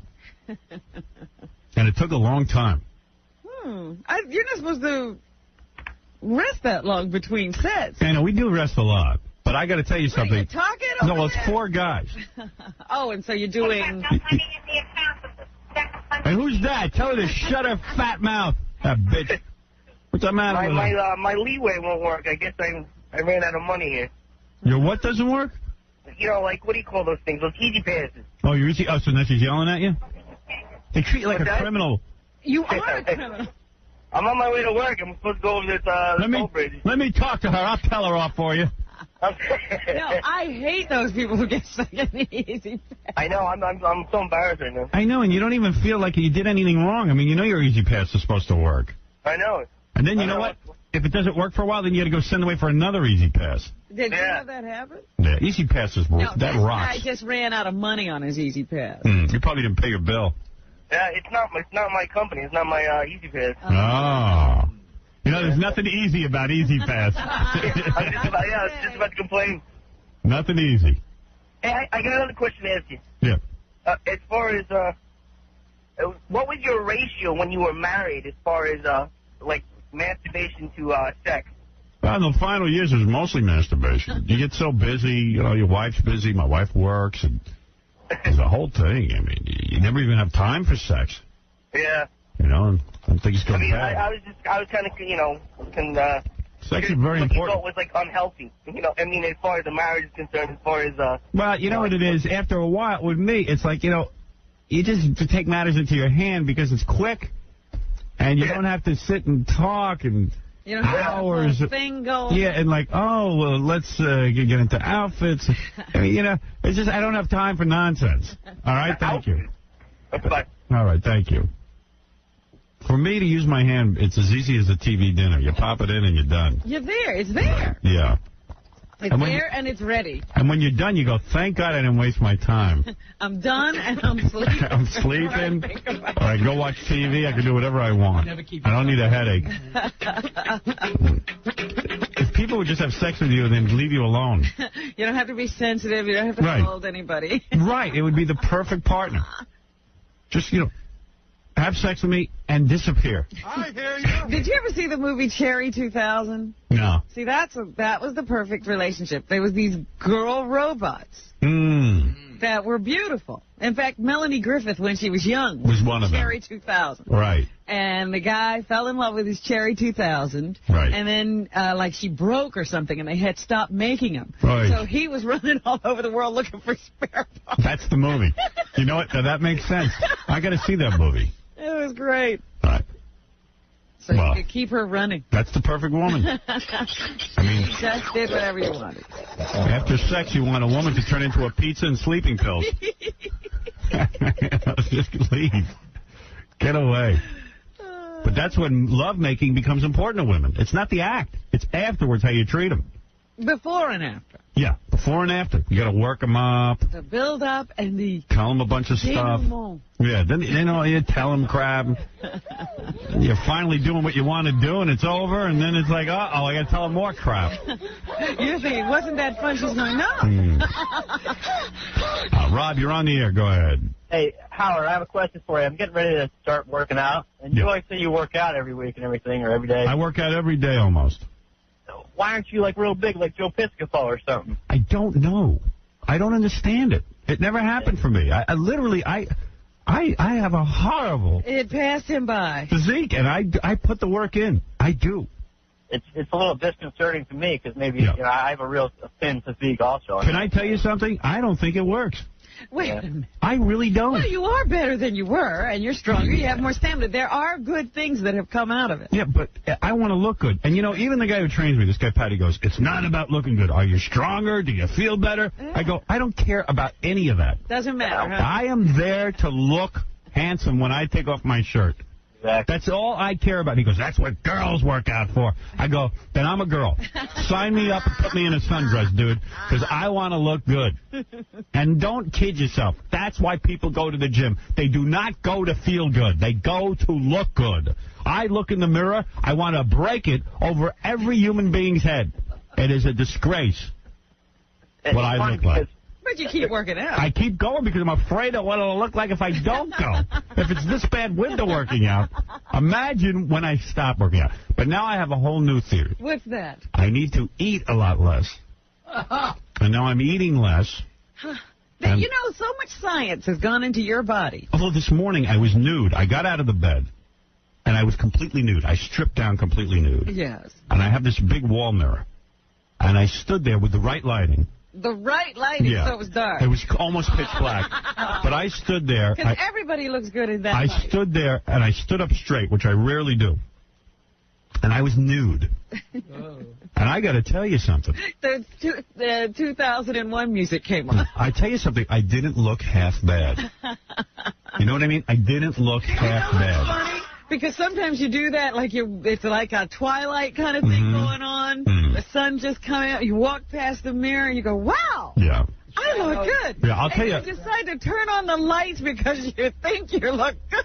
So what I did was, and then I got dressed. I got to my jeans, and I pulled my shirt up. And I didn't look half bad. Still dark? Let me show you what I did. No, I'll do it in the light. Let me show you what I did. Tell me how I look. But I got to get myself a range. Oh. It's got to be at the right angle. You got to look at me from the side, and I'm standing very straight. This is more serious than Tom. Look. See? Look. Well, it's flat. It's flat. It doesn't look bad, right? What do you think, Robin? Is that a turn on? Are you turned on right now? Tell me the truth. You're not Notch Johnson. Right? I look pretty good. But, come on. It's a mess. I don't understand it. I don't understand what happened. What is it, Casey? Yo, Howard, I got a new plan for you, bro.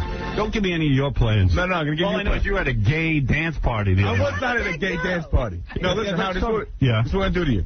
We'll get you a tan. Yeah. You get a tan. You'll see the total difference. Really? I'm telling you. Really? The reason why you look like that is because you're totally white. You're pale. Yeah, but that shouldn't have anything to do with it. No, I'm telling you. It's like the shadows or something. I don't know. You need a tan. Shadows. The shadow. You need a tan, and you need to shave down. Yeah, I know. I got a little hair there. You got to shave all of it. Does he shave down? You shave down, right? Oh. You. Well, I have my chest here. Yeah. You shave every day in the shower? No, not every day. Let me see that. Let's see. No, you can't see. You can't see it now. Let me see. Where do you shave off? Well, it's like, Come on, take off your shirt. I shave the back of my arms because I don't want hair running up the back of my arms. How do you do that? I just take a razor and I just go like you this. reach back there? Yeah. And then, like, anytime anyone touches me, they go, "Hey, do you shave your arm?" I go, "Yeah, I kind of do." Yo, does it grow? You think it grows back thicker when you shave it? You're like farming. I don't know. I don't know if I believe that. People say it doesn't, but I don't buy that. I want to see what he's shaving. You just want to see him with his shirt on. Yeah, you better go watch that sexual harassment movie. Yeah, what? Yeah, I love your show, man. I love you, and F High Pitch Eric. Yeah, thank you. Hey, you know, so Casey did this appearance. This is weird, man. I don't even understand what you're doing. What do you mean? You appeared at an all-male review? Oh, there you are. Oh, come on. Look at that. There you are. There's a picture of it. You and a bunch of guys who shave. Casey's like standing there with guys in their thongs. What? Come on. What is an all-male? Like, is it a gay thing? No, it's not gay at all, Howard. I'm telling you. There was like 600 women running around. They're worse than guys. Really? I'm telling you. This is the place for guys to go, man. Were any guys in the audience? No, I don't think they're allowed to go. 600 women. So it's really? So it's naked guys dancing. Well, they have their thongs on. Right. Oh, is it like a Chippendales kind of thing? Yeah. Oh, that's what you did. Yeah, and I think that they're guys that hang out in the parking lot outside waiting for the girls to come out. How come you didn't wear a thong? Yeah. Seriously, you're the only guy with clothes on. Women. Yeah, they were trying to. The guy was trying to take my jacket off and stuff like that. Why didn't you? Why don't you get into the fun of it? No, I wasn't doing that. You know why? Because they look better than he does. Yeah, look how white you are. Why do you say that? Hey, look how white you are. They have a tan, those guys. I know. I am white. Yeah, I'll get back into it, though, you know. Right. I got to get my tan on. I will. Tan. No, but Howard, this is a place, like, for guys. For, you know, if you want to get women, I mean, somehow you got to get in this place. Because they were nuts. They were just looking for penis. Were they hot? Oh, they were hot. There were some girls there that were amazing. Really? Yeah, I mean, like, you know, even the camera guys that were there, like all the people from E! and stuff like that. I mean, they were like Brad Pitt. You know what I mean? Really?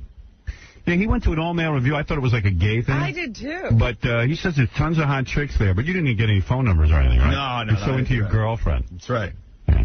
Dude, what are you doing? What, are you married? Yeah. You go to a thing like that, you don't get any phone numbers? Why, you know? Well, I can't, you know?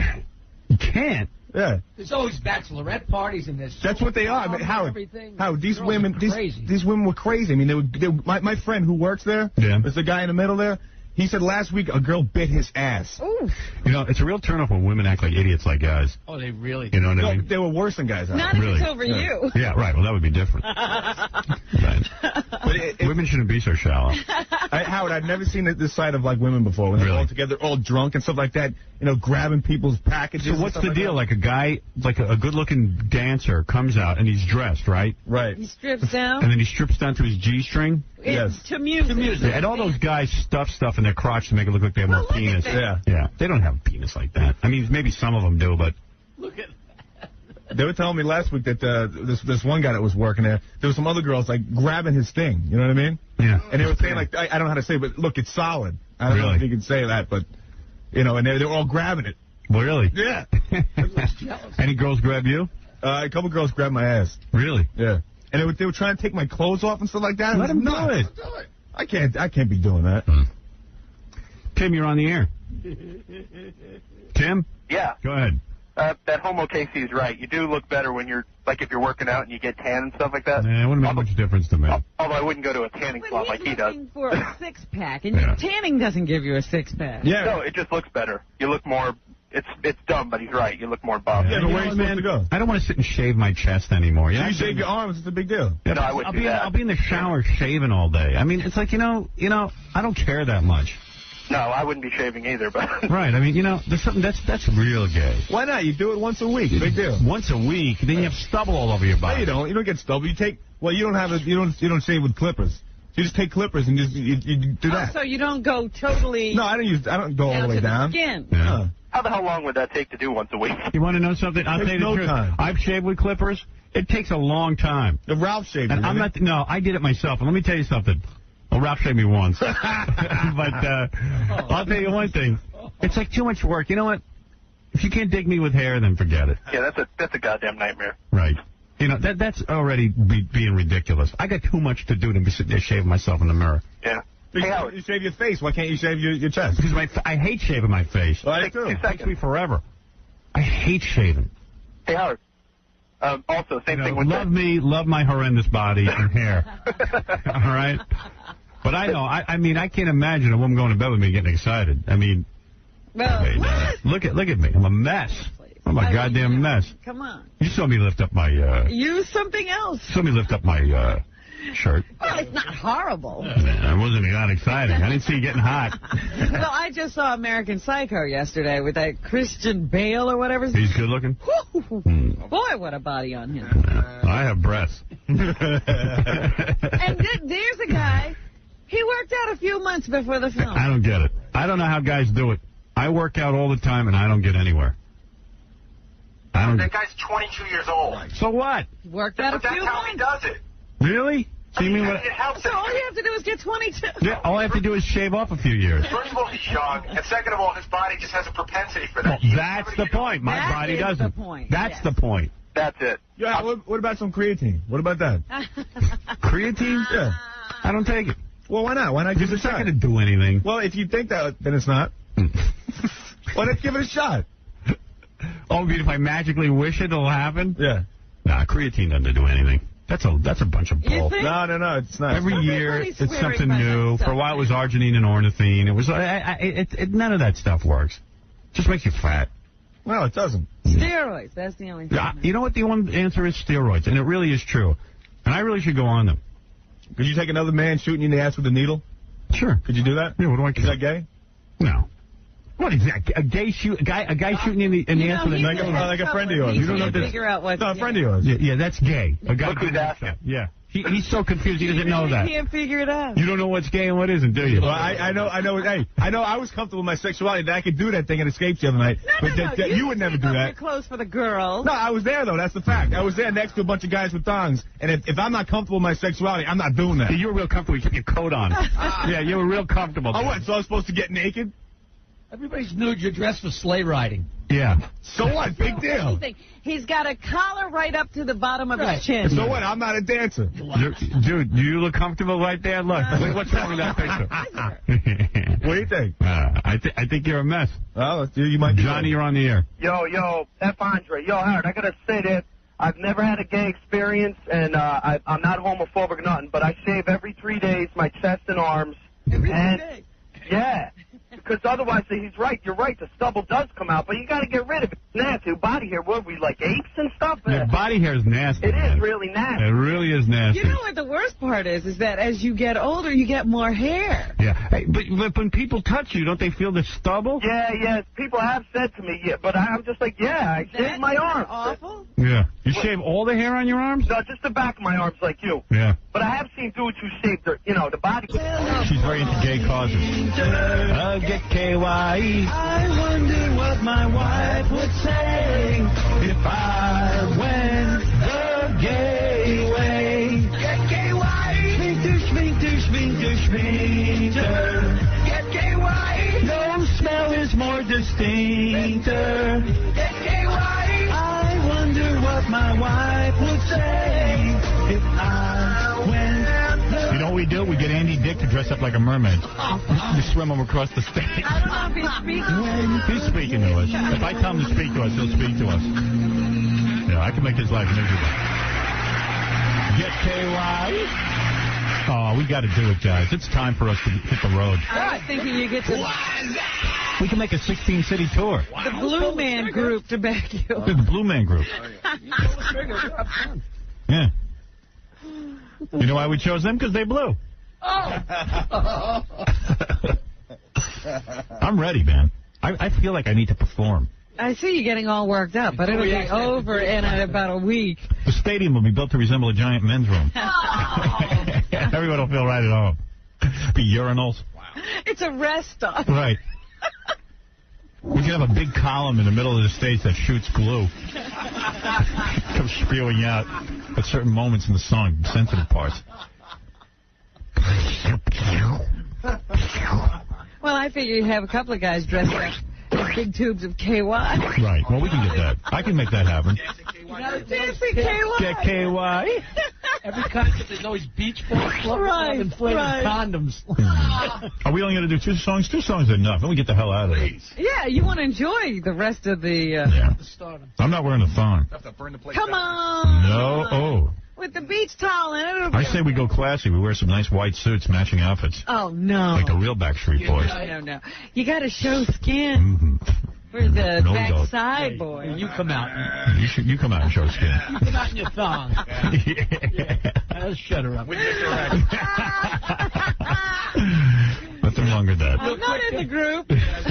Volunteer us. I'm not in the group. You could be a mermaid. I bet you'd come see us perform. I bet you everyone would. For sure. Oh, yeah, everyone would be there. Who would miss that? Holy cow. Worldwide event. That's right. We got to get pay-per-view. The rights. Yeah, but we got to get paid. How much? You would think. When Jackie starts pitching about money, we just throw him out of the group. Put Benji in there. Oh, you'd love it. I would love it. I would love it. I need to be on stage. No one's taking my place. I'm born to be a performer. You fags go on without me. I hate to break up the backside boys, but I need money. We were smart when we recorded. We hardly gave Jackie anything to do. That's we knew right, so you can replace him. That way he can't hold us up. Replace him easily. Backside Boys already breaking up. He's not the. It's not the original backside boys. Yeah. Intertertian problem. Right. Already money problems. Yeah, it's like the Supremes now trying to go out. I'm the Pete Best of the backside. Get out, go home. Talked yourself right out of a gold mine. Go bang Linda McCartney. I'm working in a bakery. How great is it? John Lennon banged Linda McCartney. Oh, you think it's true? You That's really so do great. hope it's true. Oh, I know it's true. I believe it. I'm sorry. I don't care what anyone says. I believe it. Well, that would be a way to get you that want to believe involved. that so You do. It's just so great. My Linda. My Linda. Do you think Paul knew all this time? Or is No. this a shock to him? My Linda's a shock. Oh, dear. My Linda. I don't believe it. I don't think you're right. My Linda Baloo. My Linda Baloo John. I hope he knew. I hope this wasn't the first day he found out about it. Would you throw the line, Ringo? How long before Ringo bangs that one-legged broad? Paul said. I was the drummer, you know. Why you smell like John Love? All right. Anything in the news that we haven't covered, Robin? Yes, well, you were playing that song just a moment ago about suicide, so I thought I'd tell you that a man killed himself at a Cure concert in actually, it was in Prague. Last Wednesday, Britain's... Good, more food for us. ...reports that a police officer committed suicide during the Cure's show. According to the report, the 24-year-old man found dead in a bathroom of a self-inflicted gunshot wound. Good, give me a steak. The Cure were unaware of the incident as the band... Well, I guess the Cure didn't cure him. He went there for a cure, found none. Some cure. Went to the bathroom and shot himself. The band is currently on the road in Europe for their Dream Tour 2000 in support Way to kick it off. Might want to change that Dream Tour of thing. their latest CD, Blood Flowers.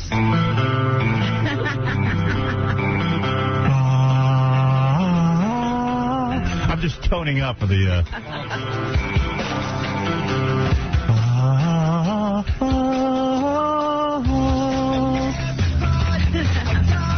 I'm just getting ready for the concert. You know what? We got to put Tom Chiusano in a bikini. Seriously, Howard, you know what you did? You make that a stipulation that Kingston and Tom have to be in a bikini. Part of the group. If they'll introduce us in a thong. Yeah. You know what? How badly do you want the bags? They want us real bad. I don't think there's a problem with that. They'll do anything. I'm not kidding you. Tom in a bikini. Also in the news, Howard, I know that you weren't really popular at your school. Who said that? You said. Oh, that's right. Well, why would I admit something like that? It's hard to believe, huh? The life of the party wasn't popular in school? Do you think one of the teachers would have given you a kidney? No. I don't think my parents would have given me a kidney. No. Kicking the kid. Well, that happened in Chapel Hill, North Carolina. A teacher, Jane Smith, was discharged from the hospital yesterday, 3 days after she gave her left kidney to her 13-year-old student, Michael Carter. Ow. She came up to him one day in school to chide him about the bagginess of his clothing. Yes. And he said to her the reason he wore it was he was more comfortable. He was on dialysis because he was, his kidneys had failed. And she said, well, I've got two. Want one of mine? Wow. She really meant it. What a nice person. Yeah. Is his father banging her? I mean, what's the connection here? You just don't start giving away your kidneys. Just a teacher. Wow. Wow. Yeah. None of my teachers like me. I find that amazing. All right, so you...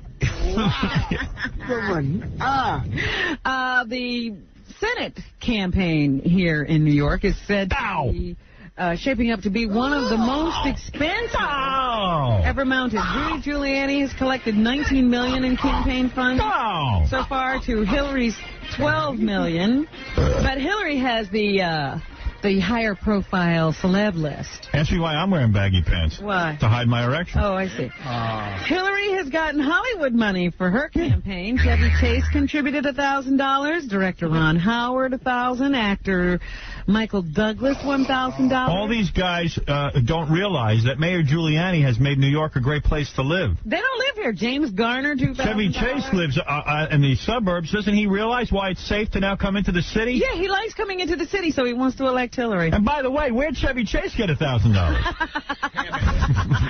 And Sally Fields gave $250. Oh, man, what a cheapo. Like, give the $1,000. Give the legal limit. She also picked up $1,000 from Roger Clinton and his wife. Oh, no. Writer Dominic Dunn gave $1,000. Don Henley gave $1,000. And Warren Buffett gave $2,000. Well, I would like to give $1,000 to Rudy Giuliani. Well, I was going to say, Rudy needs some help. His list is not very glamorous. Wow. He got $1,000 from Brooke Astor. Hey, the girl who, Robin, I have to interrupt this. Uh-oh. The girl who wants to date me sent us more pictures. Okay. And you're ready in the room. Let's take a look. Stop the press. Let's see what it's doing. Hey, who's that guy on my girlfriend? Wait a minute. There might be something going on here. Not bad. What year she said? What other pictures? Got more? She said this was last summer. Any more? That's it? What do you think there, Case? Wait. I forgot that one. Something wrong. Go back to the other one. Something really wrong there. Go back to the other one. People don't know why we're carrying on like that. I know. They took the girl's head and put it on that guy who cut off his balls. The guy who called in really threw you up. Maybe that guy was... Jackie, what do you think of that broad? I think the one in that picture is great. That doesn't describe the girl that guy described that called in. What did he say? Oh, the guy that called in and said he worked quiet, in the building. Jackie, and answer the question. She looks good in the picture. Yeah, she looks hot. What is he saying, though? I'm saying that the guy that called in... He's referring to something that means nothing. A guy called in while we were talking to the girl and started screaming that she wasn't really pretty. It threw us all off. Don't lie. Didn't throw me off at all. I forgot about it, quite frankly. You wait till she walks in. If you look, retard. If you look, she's got nice legs. Look at she's got a flat stomach. Yeah, and those things look like they poke your eyes out. They're so perky. And who's that guy handling it? He's a douche. He looks like you. He looks like me. Shut up. Oh, she's hot. Yeah, she's good. You ought to meet her. Yeah. Now, where do we meet? Let's date. Get her back on the phone. She's got to come in. If she really wants to date you, she'll come in here, Howard. Right. Tell her you really like her. You got to meet her. Yeah. But I'm embarrassed to meet her anywhere but here. Right. I need you to look at her. We all have to pass judgment. You sure that's from last year? I hope. And if it's not, you're in trouble. I got a feeling that guy is her co-joined twin, and he comes with her. That's right. She's attached. Looks like he's plugged in. Why would she send you a picture with a guy in it? I don't know. That's a turnoff. I'd like to think she's a virgin. Here's Vinny Pavali, the vice president of late-night programming at CBS Television. Vinny. I want to audition for the Backstreet Boys. So call them. No, yours. The Backside Boys. Oh, Backside Boys. I Why? want to be the fifth Backside Boy. Get out of here. Come on. I got the moves. Who needs you? I can do it. Come on. Look at this guy. Why does he want to be naked on stage? Oh, you're going to be naked? Yes. You're going to be in a thong. Oh, wait, forget it. If you're in it, you're naked. What is it? On the bright side, with Vinny up there, we'd look a lot better. Vinny. Well, Vinny, he could be one of the dancers. Yeah. He could be in the KY out. Yeah. Maybe we'll tie you up and golden shower you on stage. We're going to be doing a bunch of gay things. Forget I called. Bye. Sounded like fun at the Lose my number. You're not going to get the girl on the phone? All right, I'll get her on. We'll turn Vinny into a human toilet. Yeah, he's the guy you're doing all the stuff to. Of course. Where's my broad? I mean, girl. Marie. Where's Marie? No, I don't mean it. The picture they keep showing you. We're making a call now. Yeah. I got a feeling Jackie's right in that convoluted Jackie speak of his. Oh.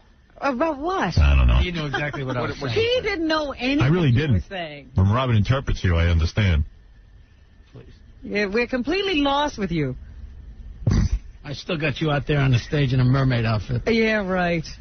As long as you're naked. Oh, he doesn't care. I'll go ask him. Oh, yeah. You're not threatening him. You're chasing KC around. Both of them puking out there. Come here, big boy.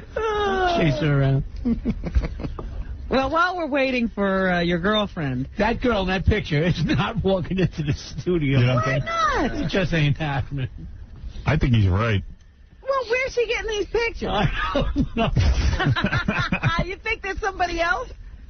Don't you think she's hot, though, Jackie? Yeah, and I'm trying to figure out she yeah. pasted in a recent-looking boat. Or whose head is that? Yeah. She actually looks better in this picture than the other one. Right. Because she's wearing. But she said she works out all the time. Pretty good to me, man. Yeah. That chick's no pig. Yeah, you'd like some of that, right? You know what you do, huh? Sure, man. Get her on the phone and ask to speak to this guy. Oh, please. That's stupid. Well, let her come down here. Her with him in the Hamptons. I say she's missing an arm or something. Oh, yeah. What, you think? That's a prosthetic. And Casey, nice legs. You can see 1 inch of her thigh. She has a glass eye, okay? There's something going on. She could have a big ass. What?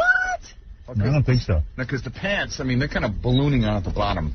No. And he's standing She's got very thin legs. Well, let's continue the news until we get a hold of it. All right, Rudy's list includes Brooke Astor, the philanthropist. Yeah.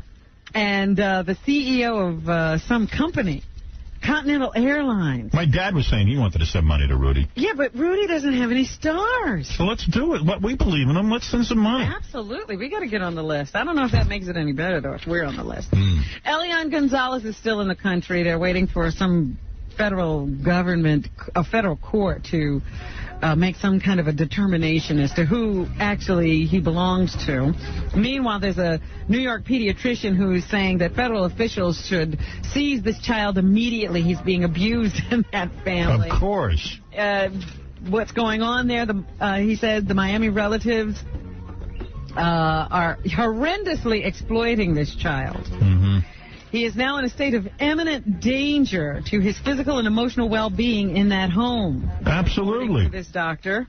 And somebody should go and rescue him. He considers the tape made of him saying he didn't want to go back to Cuba a hostage tape.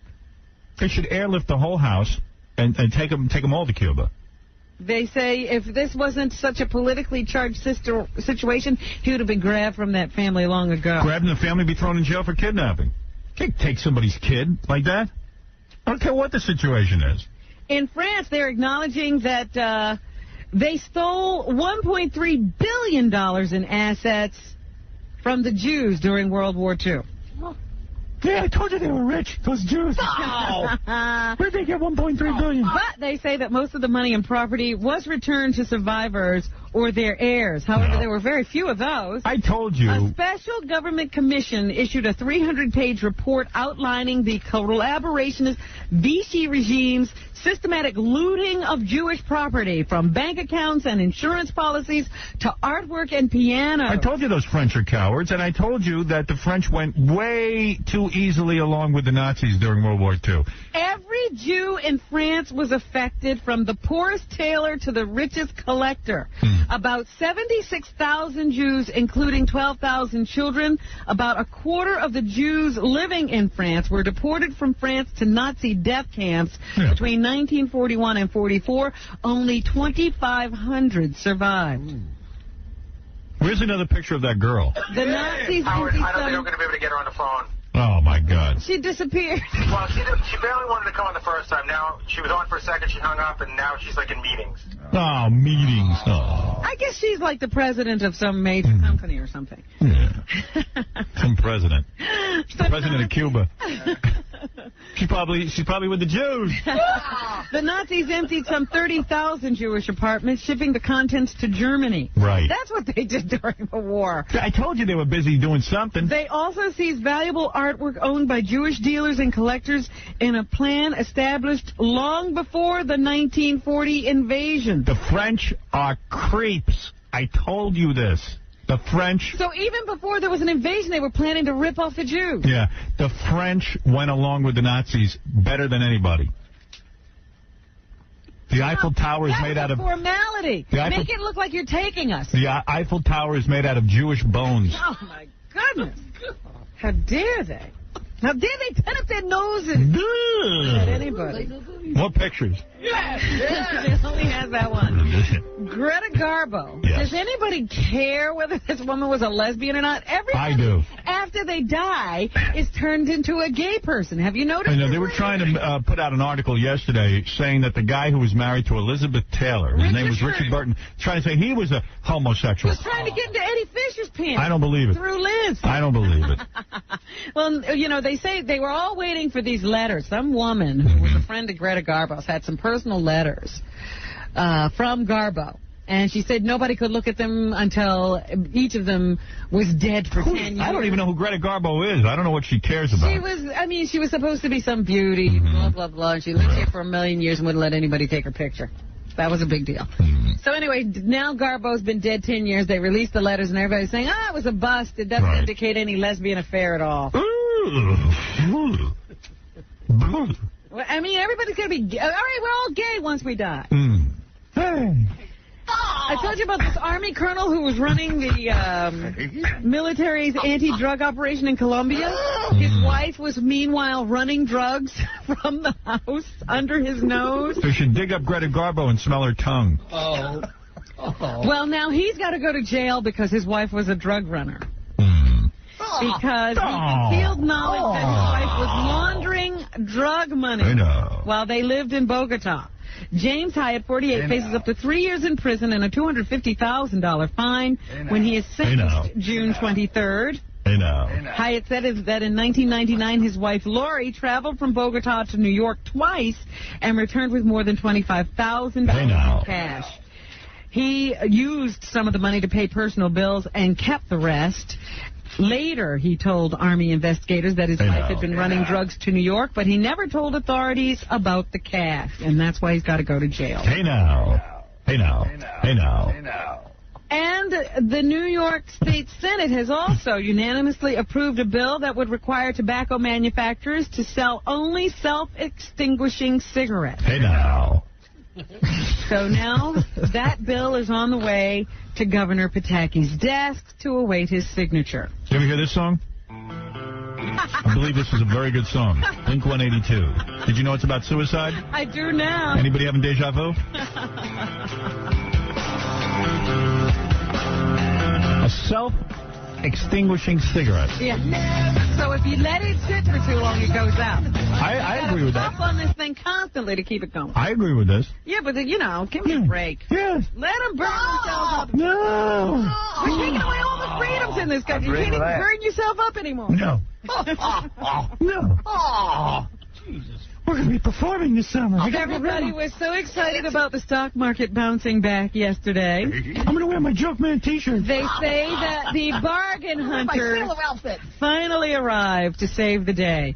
President Clinton was speaking to the Navajo Nation yesterday. Umgawi Guabi Unsabna. Yeah. Clinton was cheered as he addressed the Navajos in New Mexico yesterday evening because he promised to help them get online. He gave them words of encouragement. Here it is. He's going to put the Indians online? Number 2. Why they got to be online? We are now all part of the same American family. Tonto.com. And it is time we acted like we're all related. Yeah.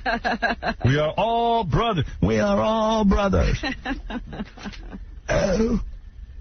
So the Indians will be online. Thank you. Thank you very much. The MTV... I want a squaw. MTV movie? the MTV Movie Awards. You know they do. Oh, I know that. Movie Awards. I think give me an award. Their Lifetime Achievement. 2000 nomination list. Oh! I'd like to touch your feathers, Red Girl. Has been announced. You're cute. They will air, and the awards will be presented on June 8th at 9 o'clock on MTV, of course. The Matrix was nominated for Best Movie, Best Action Sequence, and a few other things. Touch my totem pole. Here is Keanu Reeves and Carrie-Anne Moss, two of the stars, about the fight scenes of Matrix #3. Hey, dude.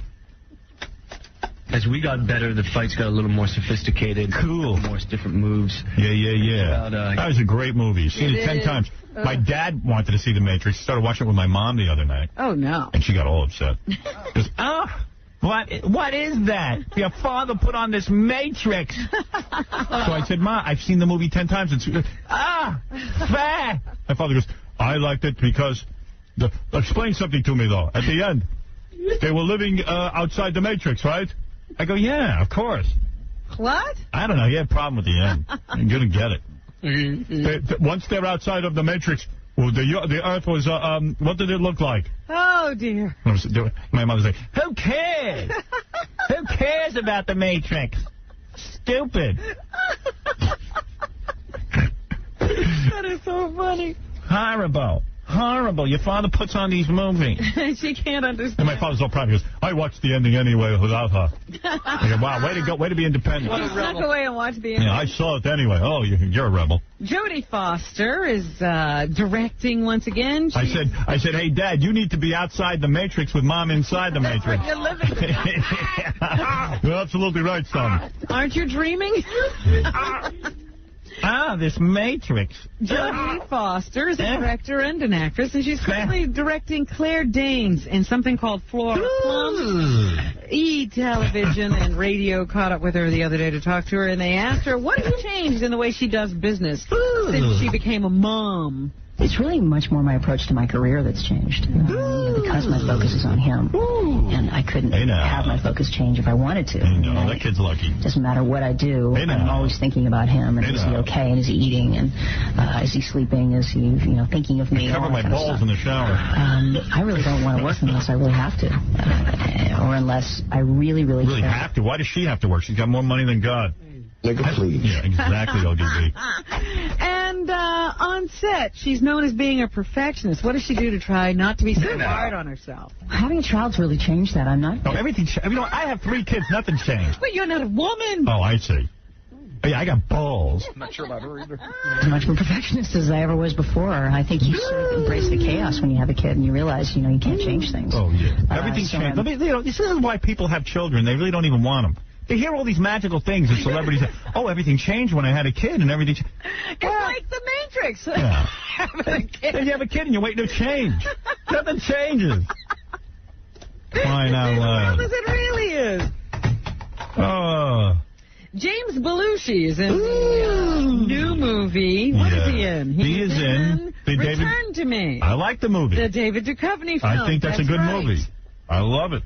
How did your character wind up being such a horn dog? Ooh. James Belushi. What number? Number 8. Number 8? How would he know? He didn't write it. I said, Barney, these characters have 5 kids. They must really love to have sex. So I'm going to choose making... It's a Belushi figure dog. Okay. I love it. The guys always figure out something. Right. Lisa Bonet. Haven't heard from her in a long time. She's a doll. Now, that's a good-looking woman. Originally of The Cosby Show and then A Different World. She is now in a new movie called High Fidelity. She's still good-looking. I saw the movie. And here she talks about her time away from the business to raise her daughter. Was that what she was doing? Number 9. I admire that. Actually, there wasn't a lot. Still sounds like a baby. I like that, too. Of things that were more important than just being present. And being president.